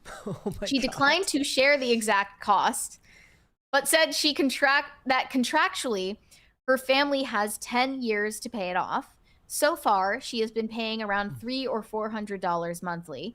She said that her goal is to overpay with each payment in order to reduce interest, which is set at 9% per year. She wore silver Mickey Mouse earrings and a t-shirt featuring Mickey, Minnie, Goofy, Pluto, and Donald Duck when we spoke, explaining that Disney offers a feeling of being secure, of contentment, of happiness. Every night she burns a Disney-themed candle in her home. The scents are designed to imitate those of Disney resorts and rides. In a world where I do increasingly feel unsafe, particularly when I worry about my children, I can honestly, hand on heart, say I have never felt worried about going to Disney. And I know some people at the moment are finding certain political things different in America. We don't worry about that. We go to Disney and we're in a Disney bubble. The bubble is so attractive that when her family went on a Disney cruise, they didn't get off at any ports. The four of us as a family are closest when we're in Disney. It's a cult, people. You sound insane because you are insane. Yeah. Her Instagram handle, by the way, is at I only work to pay for Disney. And that's actually true for her. But some of the people who are humble bragging about going into debt for Disney on social media are lying about it, admittedly. In fact, this journalist reached out to one of those accounts for an interview, and they admitted privately they didn't actually go into debt for Disney. But the post nonetheless reads, "My credit card has seen things, and my retirement plan is just vibes and pixie dust." Honestly, bestie, if you're going to be irresponsible about anything, Disney is the most magical and worthwhile way to do it. This is just down the alley from sweet treat culture. Like, maybe even more insane than going into debt for Disney is lying about going into debt for Disney to seem cool to other Disney adults that you don't even know. For the ones that do, I wonder if on the way back there is the sense of self-loathing that comes. Is there a post-nut clarity? There's a that's what I want to know. Is there post-nut clarity that sets in when you're on the flight home on Spirit Airlines? RIP. Well, you can't Spirit do that Airlines. anymore. Because look, that is a hallmark trait of addiction, is the self-loathing that comes from the come down, from the withdrawal. I wonder if they're coming home and the mom and the dad are just sitting there like, look, like their phone's going off, they're getting notifications from their bank, and they're like, seemed like a good idea at the time. Yeah. And they usually justify it by talking about their own childhood. So either it's somebody who grew up going to Disney and that's why they claim that it's special to them, or it's someone whose family, as they were growing up, couldn't afford to go to Disney. So they have to experience that childhood desire now as an adult who, has their own kids, and they're kind of imposing their own unfulfilled desires onto their child, who doesn't really care, honestly. Or if they do, they might still care, but they haven't even been alive long enough for this to imprint on them the way it has on their parents. Well, look, I'm not saying like kids don't care about doing fun stuff, but like people in this article really exemplify this. They're kind of projecting their own desires onto their kids. Mm-hmm. So they think, oh, it's for the kids. They love the magic. They love, all of this stuff. But really, like, kids don't like stuff as much as they like spending time with you. You know, like, it's not really about the money that's spent. And yeah, that's special if it's in your means. Yeah. That's not true of any of these people. Yep. And the kids would be probably just as happy doing something affordable, but they're using the kids as a scapegoat for their own bad decisions. Those of you who send super chats, have you ever sent a super chat and when you were done, like, oh, I don't know if I needed to do that? Like, is that a thing? I don't know. I certainly hope nobody is going into debt to send us $5 on one of our streams. If you are, if that describes you, don't do it. We don't want you to end up like one of these people. All right, let's move on. Let's talk about Olivia Rodrigo. So Olivia Rodrigo was recently featured as the host on SNL, which no one cares about, but she delivered a monologue referring to her Disney days. A lot of people don't remember this because it was even after my time, but she does originally come from the Disney child star pipeline, and at the time was on a show alongside Jake Paul, who has also built a huge platform for himself in his own right after Disney. She says, when I was 13, I was on a Disney show called Bizaardvark. We had an incredible cast, which included Jake Paul. We'd always talk about our futures, me and Jake. I'd always say, I really want to create music that explores the complexities of girls my age. And he'd say, well, one day I really want to beat up old guys on Netflix. And we both did it. Hooray. So that's a smart-ass comment that she was using to put down Jake Paul for, I guess, not being a genius artist like her. In fact, Jake Paul has more of a reason to brag because he was only cast on a Disney show because he made himself famous. Yeah. He was already famous before Disney picked him up. Yeah. But Disney made you who you are, you know? So he's got more bragging rights than you do, but somehow you're going to cast him as the buffoon in comparison to you because you're an artist. We have 20 The from song's Pop Culture. called All American Bitch. We have a 20 from Pop Culture Junkie. Do you have it there? Let me look here. If Yes. not, okay. Having spent 20 years and having retired in Orlando, I'm proud that last time I was at the park, besides work, was when I got in free for 1880 Media holiday event, Rock Hudson Read Christmas Story. 30 minutes from my house, won't return. Okay. That's as good a reason as any. Yeah. Yeah. I'm glad you're not ending up in piles of debt. So Jake Paul, you know, was alerted to this and had an incredibly magnanimous response to Olivia Rodrigo, saying, we had the vision. I told you that you would sell stadiums out, and then we both did. Proud of you for real. And someone said, I think he didn't get that she laughed at him, not with him. And he responded saying, I got that she was making a joke at my expense. So what? She's on SNL and that's what they're supposed to do. Doesn't change my admiration of her and her success. Damn, he just hit him with the nuance bro response. He took the high road. He chose to be the bigger person when she was being petty. But well, the ideological worldview of his audience allows him to be magnanimous to her. The ideological view of her audience absolutely does not allow her to be magnanimous with him. Jake Paul is always going to be, in a way, stifled by the cast, like the shadow that his brother casts over him, because in most people's minds are the same person. Only very recently have people started to differentiate themselves, or differentiate one's got the big scraggly beard, the other one does not. One works. They were constantly mistaken for each other for most of their careers up until very recently. Yeah. So people don't realize that Logan is actually the more like maniacal sociopathic one, and Jake is more of a normal person. But anyway, you know, he has built incredible success for himself, is famous in his own right, was before Disney and after Disney.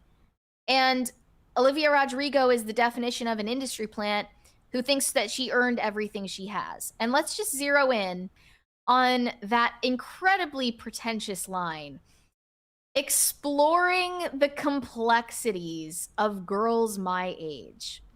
So 10 years later, while she is 23 years old, she's still writing music from the perspective of an overgrown teenager. Most of the songs are about basically being an obsessed psycho ex. They're all about boys. They're not really introspective or deep at all. And even her own fans are sick of it. One of them said she's pushing 30 now. Kind of a crazy take to say about a 23-year-old. She needs to wrap up this teenager music and start writing about global issues. Is she 23? She is 23 now. Here's the thing, though. Whether she's 23 or 27, neither age is appropriate for writing about global issues, because writing songs about global issues is lame. Agreed. But her own fan base that she has courted is the one that is criticizing her for this. Yes. For writing songs about relationships. How dare you?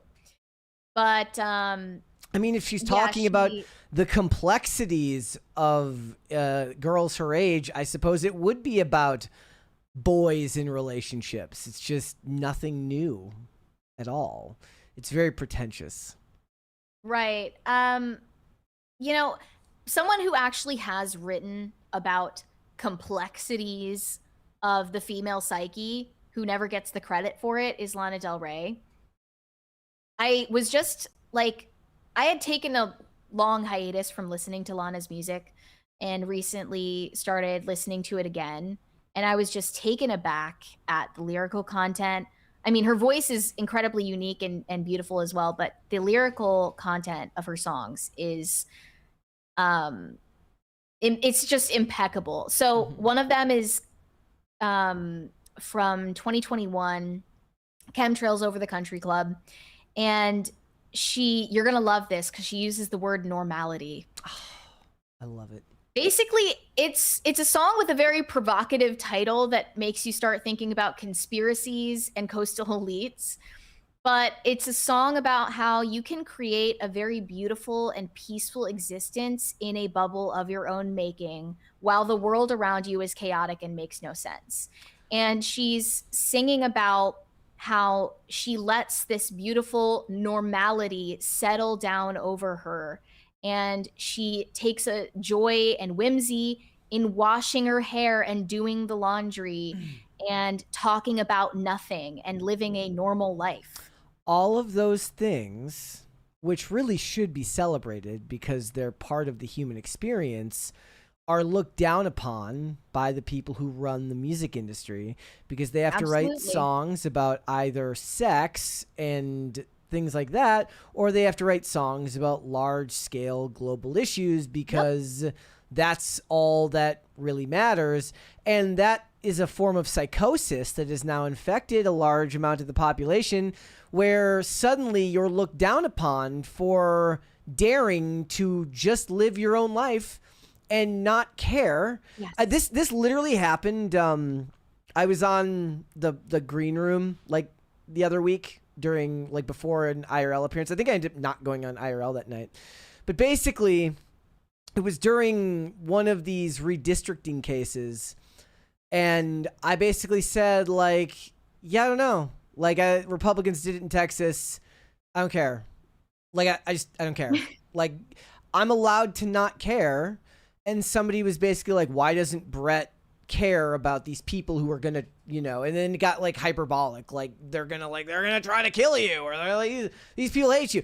And I'm just like, because my job right now doesn't really give me the time to focus on these things. There was a time in my life where I cared deeply about politics and followed it very closely. These days, I don't have the bandwidth and I've got other responsibilities in my life that I need to focus on.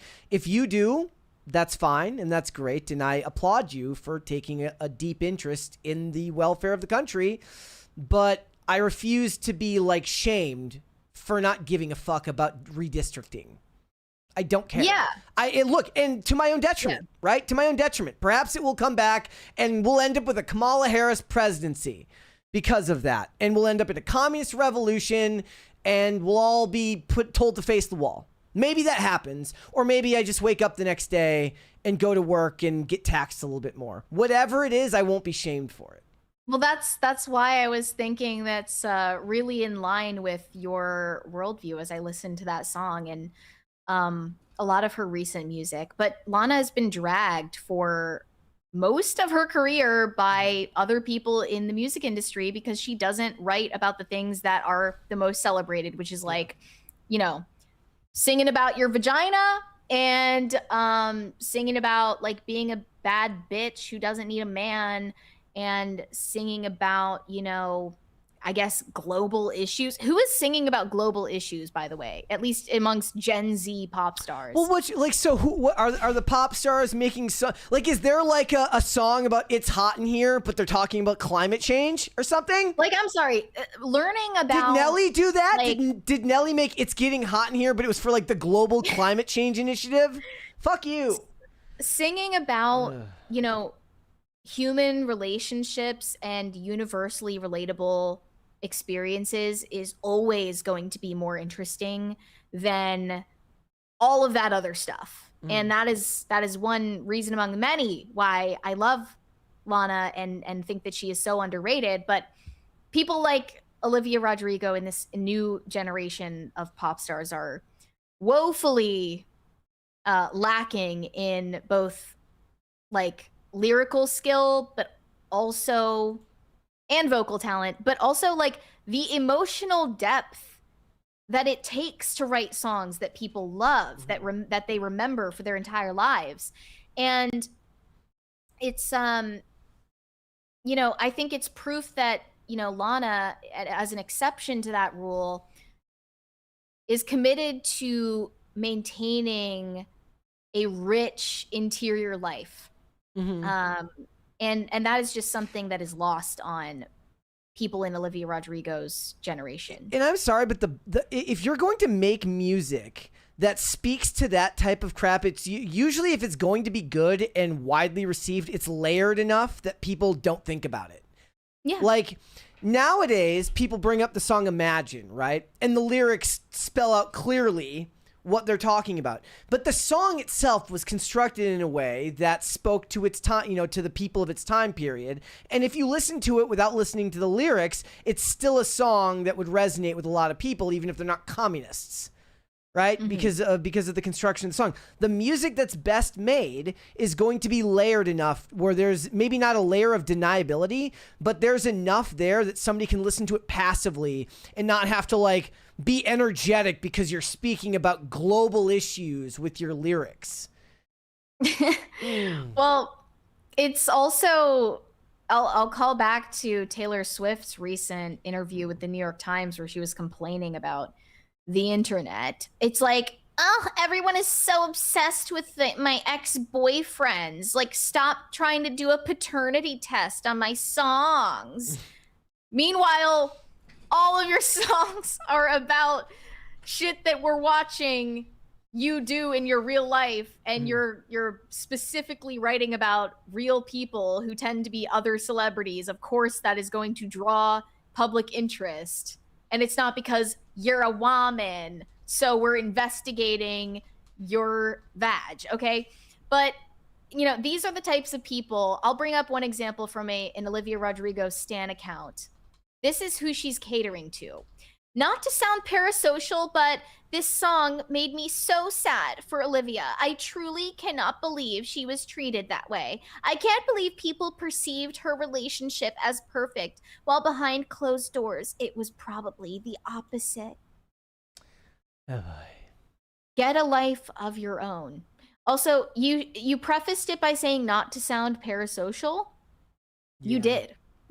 And that is a sign that you need to have an intervention. You need to detox yourself off of this stuff. It's truly rotting their brains. You know what? Just a side note, this about face on astronauts is wild. Oh, yeah. Olivia Rodrigo told Vogue in November that she thinks a guy wanting to go to space is a red flag. She said, "This is a very oddly specific question that I ask guys on first dates. I always ask them if they think they would want to go to space. And if they say yes, I don't date them.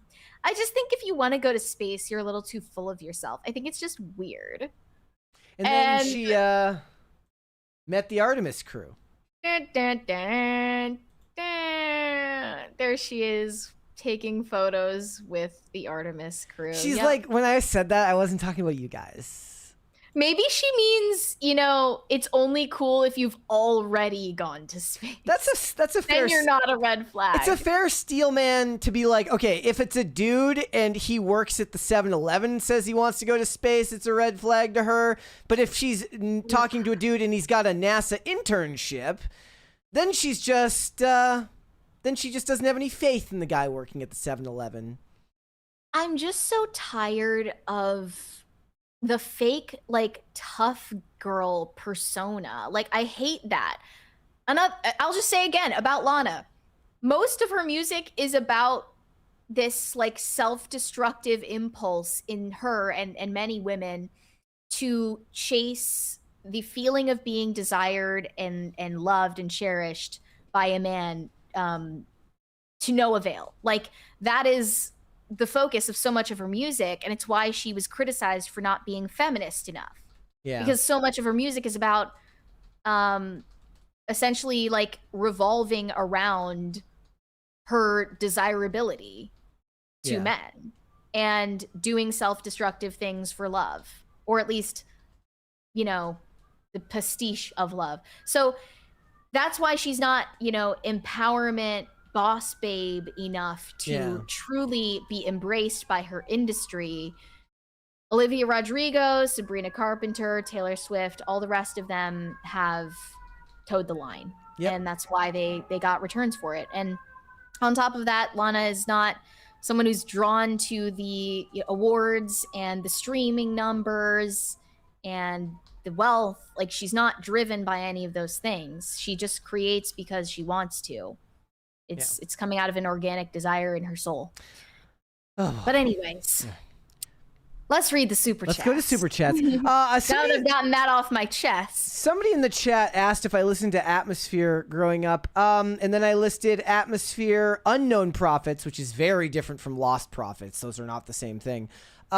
Sage Francis, pretty much everything that was related to that type of underground rap music, which in my opinion was self-important, pseudo-intellectual, and unbelievably annoying most of the time. If you skated, which means you were at the time counterculture, you were like required to like underground rap music because it went along with the image, which I found to be, like I said, unbearably pseudo-intellectual and self-important. And it went hand in hand with skaters because there's a lot of overlap between people that skate and art. A lot of them are also artists. So that was my answer to their question. They got a whole sentence out of me there. I'm not going to read that from Burned Oils, of course. Shane H. Wilder said, I hope y'all don't have to use the technical difficulties slate. Do we still have that?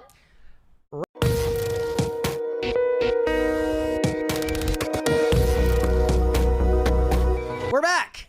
We're back. Okay. Please let us know in the chat if you were able to hear anything that Brett was just saying. Because I don't think you could.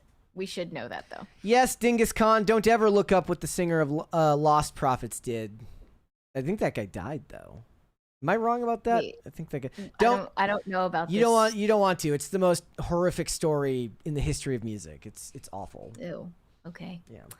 Brian Bledsoe said, speaking of fashion, there was plenty at the Kentucky Derby. Unfortunately, no PCC meetup, though there was time waiting for hours for Uber afterward. Yeah. That sounds brutal. Yeah. I love all the hats that people wear there. I like that it's kind of a uniform. So now that Spirit Airlines is out of business, I don't know if it's all at one airport, but my whole Instagram feed is people making skits outside of like an airport right behind like a Spirit Airlines plane. And I'm assuming that they're all like LA influencers who went and filmed in the same location. Yeah. You should listen to the song I sent you when you get a chance. If Spirit doesn't exist anymore, then what's going to replace it? I mean, they should have been able to be bought up by JetBlue, who tried to buy them in 2024. But is someone gonna like corner the market for incredibly ratchet, cheap flights? I mean, my hope is that Waffle House opens an airline. That would be incredible. We have a chat from Seth. From Seth Screams. He's been a channel member for a month. He says, "I scream for ice cream." Thank you. Same. Yeah. Corey Anderson said alphabet people only like color on their flag, not in their lives. It's certainly appearing that way, yeah. Robert Delera said, I am probably... Did you see the new Banksy sculpture? Oh, yeah. Which is like, okay, am I supposed to believe that he just like brought in a forklift and like a crane and said like nobody buys this anymore, do they? That like it's as establishment as it gets. Like, was he just like literally carving it out of stone there on the street, and the cops are just like, nothing to see here? So, I mean, Banksy has like an operation, right? Like he is has many people who work for him like full time. There was like that expose like a month ago. I guess he was like revealed like 10 years ago, and it just like the world collectively decided they thought it was more interesting that he not be known. So he's everybody like the Hannah Montana, but in real life. When somebody's like, I can't believe this is what he looked like, he was exactly what I imagined Banksy to look like. A kind of that was exactly oval what we all shaped, expected. like an oval shaped Gen Xer who you saw self-important talk about art. Bro looks like an almond, actually. Robert Delara said, I am probably in the minority, but the phrase giving someone their flowers should stop. Wait, why? Is there a particular reason? I never felt one way or the other about it, but explain yourself. Why? Pat the Plumber said, Mary, you never told us your fave boy band. Do you have a fave boy band? I don't know, because I was always a believer. I didn't care for One Direction at all. I mean, gosh, that's a tough one. I mean, I liked Big Time Rush well enough, but that was barely even a real boy band. They were a fictional boy band, basically. Like the Monkees. Yeah, and then the other major ones were all before my time. So, yeah, I never got into like NSYNC or the Backstreet Boys. I mean, it doesn't matter if they're before your time. You can still have a But that means I didn't like care about them. Like, I think in order for it to be like a boy band that you like, you have to be in the target demo. Okay. Right? So I wasn't alive back then. Yeah, I don't know if I have an answer. I liked 5 Seconds of Summer, but I don't care. I don't really know if they qualify as a boy band. It depends on who you ask. They were great. Shane H. Wilder said, my dad bought Tiffany hanging lamps in his early 20s. I discovered it a few years ago. I now have it and will hang it when/if I ever get a house. There you go. I love those. I think I want one for myself, but they're pretty expensive. Pop Culture Junkie said, there's talk at the Mouse House about a third Prada film.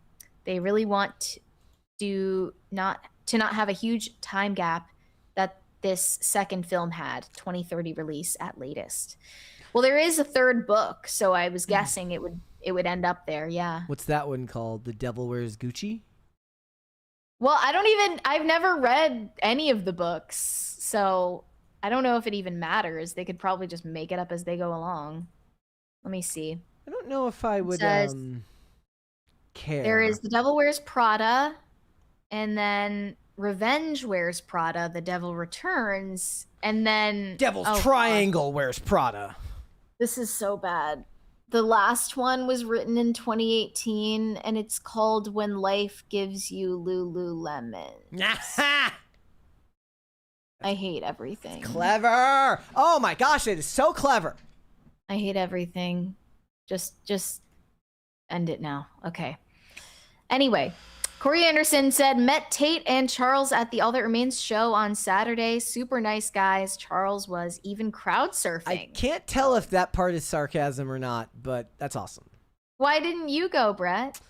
Because Olivia had a market this weekend, so we spent the whole weekend selling merch. Well, that sounds fun too. It was. I wish that Saturday Phil was making super. A stop in Nashville, but he's not coming to Nashville. Saturday was super busy. Like I've done several of these markets with her now over the last couple of years, and that was like the busiest I've ever seen it. Stuff was just flying off the shelves. It was a madhouse. It was a madhouse. People were getting trampled. They basically were. Well, there was like this, because it was at Harper's Ferry Brewing, so you get the deadly combination of people day drinking and seeing merch. Oh, I bet that makes the vendors a lot of money. It did pretty well. And I mean, in a lot of the stuff that Olivia makes, the crochet stuff sells well because they get it for their kids. Yeah. Easy E said, funny how it wasn't cool to publicly hate Bezos in the last admin, even though he's everything they hate about billionaires. Hypocrites, all of them. Is that true? I mean, I thought he was already kind of on the way out at that point because of breaking up or because of his divorce from Mackenzie and then starting to date Lauren Sanchez. But nobody really felt that strongly about him one way or the other. Well, then it's all selective enforcement. They kind of held Tim Cook's feet to the fire a little bit for like 10 seconds, and they're like, I'm not learning how to use a Galaxy. I'm just going to shut the fuck up. Nah, yeah, I'm good on that. Meanwhile, I've had the same Galaxy for so long now that, like, it literally told me my messaging app is not going to be a messaging app anymore, and I have to switch to a new one. Oh my gosh. Yeah. How long has it been then? I've had this phone. Well, I've had this specific one since what, 2021. Good for you. And then like I bought a new one. Like it's not even a new one. It's from the same year. It's literally just this is like the It's just Galaxy. the same model. Yeah, it's the same model. Just like I couldn't find the FE, so I just got like the S20 Max or whatever, and it's like literally costs like nothing because it's from years ago. It's from the prehistoric age. But that's because I thought this phone stopped working, but the charger needed to dry, apparently, the charging port. So I'll use it until the day it just decides to croak, and then I'll give it the salute. Sayonara. Yep. Robert Delara said, so in order to donate money to a charity, everyone associated with the charity has to agree with your political beliefs. Yeah, sure, that makes sense. Yep. Some of these celebrities are so stupid, they think the Met Gala has to do with New York Mets baseball team. Be cooler if Well, it I don't did. think they think that, but I see what you mean. Shane H. Wilder said, if the theme is costume art, is someone going to go dressed as a banana duct taped to a wall or a toilet? Well, how about going as M&M's called the North Tower? Yeah. I want to see all three of those, Yep. actually. Oh, by the way, Now that you mention it, banana duct taped to a wall would be an incredible Halloween costume. Mm-hmm. I might do that now that you mention it. I did put up a poll, by the way, asking are M&M's comfort food, and 54% of you say yes. No. If it's not home cooked, that's not comfort food. I agree. That's crazy. Shane H. Wilder said people be wildin' on IG for some reason lately. On Brett's, it sounds like it. Yeah, I mean, people are always wildin' in my comment sections. That never ends. I get something there. I find something really, really funny about like, you can't, like, I'm not making any posts talking about it, so they have to do it on a post that has nothing to do with it, because skating has nothing to do with it. So they have to be like, by the way, fuck you. Yeah, I feel like that always shows everybody that you're the one who's bothered when you're going to a totally unrelated post to bring it up. Mm-hmm. I don't know. It's bad look. Shane H. Wilder said, how are M&M's a comfort food? I think things like mashed potatoes, mac and cheese, chicken and dumplings, or grilled cheese with tomato soup. Grilled cheese with tomato soup is the ultimate. Actually, every now and then I get a craving for specifically either Velveeta mac and cheese or the Kraft mac and cheese with sliced up hot dogs in it. By the way, I once ate, and I'm not even kidding you, grilled cheese in tomato soup chips, and we have learned to we have learned to chemically engineer things so well that it literally tasted exactly like it, like to an unnerving degree. Candle that's scented like grilled cheese and tomato soup. Did we read this 20 from Shane H. Wilder? If you were going to go into debt to see an ugly rat, did we read that one? No. I'm sorry, Shane. I did not see that one. If you're going to go into debt to see an ugly rat, perhaps you should rethink your priorities. And no, I have never regretted a super chat. I keep a spreadsheet budget because my dad instilled the importance doing it. Good for you. We love fiscal responsibility. Dave Ramsey approves. Is Mickey Mouse the ugly rat? I'm assuming Mickey Mouse is the ugly rat. Yeah. Weary Traveler said put a turtle on. Put a turtle on. We're almost at a second crisis party, and you will not financially regret it if we get it. I promise. And he also said that Disney is CIA propaganda. Okay. I see this guy, like, it's like, okay, so I watched this documentary on Hulu. It was like CIA Files Declassified. And it would have like interviews with like ex-CIA agents. And one of them's name was like, somebody can correct me if I'm wrong, but it's like Andrew Bustamante or something like that. And now I see him all over X, and he's selling a course that's like, find your inner spy. His last name is Bustamante? I think that's what it is. But the point is like he's basically selling you like unleash your inner spy, and I'm like, it's literally Michael Weston from Burn Notice, where he does like where he teaches spies how to do things in the voiceover. I think you either know it or you don't. Yeah, it's not something that can be taught. Corey Anderson said, Brett, how come you have never mentioned Spider Noir? Who does want to see Nick Cage as a 1930s detective / Spider-Man? I think he means who doesn't. I have mentioned it on here. I talked about a little bit about the trailer, how I thought it was weird that they did like a color version of the trailer for a show called Spider-Man Noir, and they shouldn't do that at all. They should just do the black and white version of it. I will watch it. I found the tone of the trailer a bit confunding to myself personally, but I'll watch it. Like I said, I'm not like a deep Marvel lore guy, so I know Spider-Man Noir. I know that that's a character, but it's not like I have like a deep knowledge or desire to watch the show outside of maybe some curiosity because I like Nick Cage. But I will watch it. At least I'll watch the first episode. That's still not out. Should be wild. Out soon. It's just crazy because I remember the announcement for it coming out ages ago. Yeah. And it's been nowhere. TX Goliath said, it's okay. I'll have this super chat pay in 4 payment plan. We don't do that here. We don't Klarna super chats. Sorry. May 25th. Spider-Man Noir comes out on May 25th. Burned Oils said, LOL, Mary, if Olivia is pushing 30, that means you're pushing 35. Time to be adult now. You need to be a model for Olivia.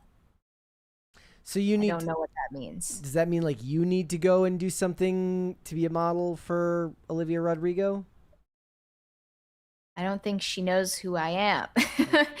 No Control said, this super chat financed by Klarna at 69% interest. We're responsible here on PCC. Weary Traveler said, politics being pop culture is a sign of a culture in decline. Well, by that you mean TMZ making a headquarters in DC. I suppose that is true. It is funny watching all those posts now, and it really does kind of reveal just how much of that statement is true. And they say that politics is just Hollywood for ugly people. Yeah. Yeah. And they're getting uglier all the time. I swear politicians didn't used to be that ugly. They're like uglier now than they always were. Pat the Plumber said, Mary, how Irish are you? Don't lie. I have no reason to lie. I don't know exactly the percentage. I've never done a 23andMe or anything, but I'm pretty sure like a lot. That's why I burn so easily. I wonder if Michael Jordan's kids will end up writing a book called 23andMe. What? Michael Jordan's number was 23. So okay, I had no idea. But okay. Shane H. Wilder said, Lana has always given me Mazzy Star vibes. I love both beautiful voices and great lyricism. Yeah, sorry, I was going a little overboard with my Lana glaze earlier, but honestly, she's still underrated. I don't care what anyone says.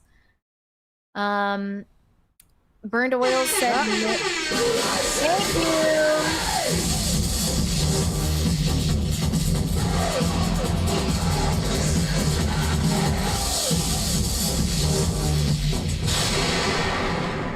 You know what, Burned Oils, you're going into super chat jail because you're being weird today. So you're not going to have your super chat read. Pop Culture Junkie said, breaking, Lively and Boldoni just reached a settlement. Okay. Well, that's depressing. Well, that might be something for me to read up on tonight. Maybe I'll go check Colonel Kurtz's timeline for the details instead of reading TMZ. But I was kind of expecting that to happen eventually. I didn't expect them to go to a televised trial. The judge should have said, like, I'll accept whatever you guys want, but you have to, if you want a settlement, you have to go and do another movie together. That would be incredible. I kind of love, like, the opposite of showmance, where you can tell that they hate each other. Hate mance. Show hate. Yeah. Corey Anderson said, it is not sarcasm. Good times all around. Well, I'm glad that Charles was able to crowd surf safely then. That's amazing. Adam said, you guys should go to the BTS concert. There's just one. A single BTS. I'm good on that. Thank you for the offer, but no. Mike 500 said, I financially regret this. Nope. Oh, hopefully by the time you sent it, you stopped regretting it. Boss N said $2 for my favorite non-political show. Thank you. Thank you very much. Brian Bledsoe said, I use my credit card that gives cash back for YouTube Super Chats. That's Smart. amazing. Always thinking. Shane H. Wilder said, okay, now I regret sending a Super Chat since you missed my 20. How dare you? LOL, I'm kidding. It's all good. I'm sorry. I do wish that we could keep a closer watch of the chat sometimes, but we're also in the middle of covering stuff. High Voltage 75 said, Brett, I want to thank you for turning me onto Stevie Richards' podcast. I like the cut of his jib, and his co-host does a great job as well. Oh yeah, like his so James Romero, first of all, you should also follow his YouTube channel where his solo videos, he's one of those dudes, he's doing huge numbers these days. He does great work. His videos are all like expertly researched, and he just has that gift of gab where it seems like he does a lot of like what, as he terms it, formatting, getting the video ready, but then he just goes. Like unless there are a lot of cuts in there that I'm not seeing, he doesn't really cut up his video. He just starts it, goes, and wraps it all up in a bow. And it's great to watch his dynamic on his own versus his dynamic when he's doing the show with Stevie Richards, because he always talks about how, like, Stevie's the star of the show, but Stevie's always asking him his opinion. They have a great push-pull with the way that they handle their topics, and they both seem like pretty down-to-earth dudes. So that's a dude who I would love to... We'd have no reason to have him on here because we don't really talk about wrestling on here, but it would be hilarious to be able to sit down and talk to James Romero. Could you get him on a members only segment? I don't know. Like, I don't know. Like, I don't see him do like other people's shows outside of, I think he might do some other wrestling shows and stuff like that. And he like doesn't even seem to have like a big social media presence from what I could see, which is, even better for them to be able to do that well and not have to be like in the muck of the internet. So, yeah. High Voltage said, like you, I've long since moved on from watching wrestling, but I still like to keep up with the industry news. listen to Monster is another great pod. I mean, I've been listening to him since 2013. Granted, I don't listen to him as much anymore because I don't listen to a lot of audio podcasts. I listen to mostly like stuff on YouTube just by virtue of it's easier to search on there, even if I can't watch the video because I'm driving or something like that. But his clips are great on YouTube. You can listen to some clips from him and get an idea whether he's the vibe for you or not. Weary Traveler said, I sense no show hate between Brett and Mary. Also, free Burned Oil. Well, we'll have to revisit Burned Oil tomorrow. He'll need to... 24-hour timeout. Yeah, he'll need to rethink his decisions today, and then we can come back with fresh eyes. Shane H. Wilder said, I regret nothing. Nothing! Good. Good. We don't want you to. Pop Culture Junkie said they settled. We will never get to see the Discovery. Damn. Never going to get to see those Blake Lively dailies with her being fat. Who cares about Justin Baldoni, really? This is bad for us. Yes. We're the ones who are the real victims here because we didn't get to see all the tea. Yep. Corey Anderson said so many people knew Charles. He was getting high fives from everyone. That's awesome. Well, it's because he's on all of almost all of the Green Room episodes. Yeah. Yeah. Pat the Plumber said free Bernie Doyle. I don't know who that is. And Steven TMTM said, with you, PCC, may the 4th be. Ah, Master Yoda. And Shane H. Wilder said, last person to be in Super Chat jail was Bad App. I hear he got paroled and is living on a beach in the Bahamas sipping pina coladas now. Well, then we're happy for him. He's in a better place. All right. One more here from Weary Traveler says, what is Mary's opinion on the coffee Zin? The coffee Zin, I used to use that one, but I realized it doesn't taste anything like coffee.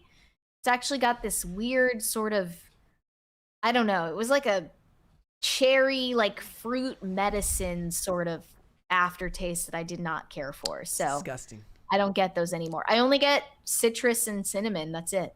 So I have cinnamon with coffee or tea, and I have the citrus with like sparkling water. And yeah, everything else. Perfect. All right, guys, before we go, would you all hit the like button on this episode, please, and subscribe to the channel. If you are new here and you have not subscribed here yet already, we appreciate that. Where can they find you, Mary? You guys can send me validation on Instagram, that is Mary Archived, or you can send me hate on X, that is also Mary Archived, and help me get TikTok famous. I'm still so close to 10K on TikTok. That is also Mary Archived. I appreciate all the help I can get. Perfect. If you guys want to follow me, I am on Instagram and on X at Brett Dasovic on both of those platforms. PCC is live 5 days a week, Monday through Friday, 3 p.m. Eastern Standard Time, which is, of course, noon Pacific. We are on Amazon Music, Apple Podcasts, Pandora, and Spotify. If you would like to listen rather than just watch the show, you can also rate and review on Apple Podcast and on Spotify, which is a great way to help the channel out. And if you want to follow us on social media, we are on Twix at popculture_show. Facebook at Pop Culture Crisis, Instagram at Pop Culture Crisis Pod. Guys, we will be back with another episode tomorrow. We will see y'all then. Bye, everybody. Bye.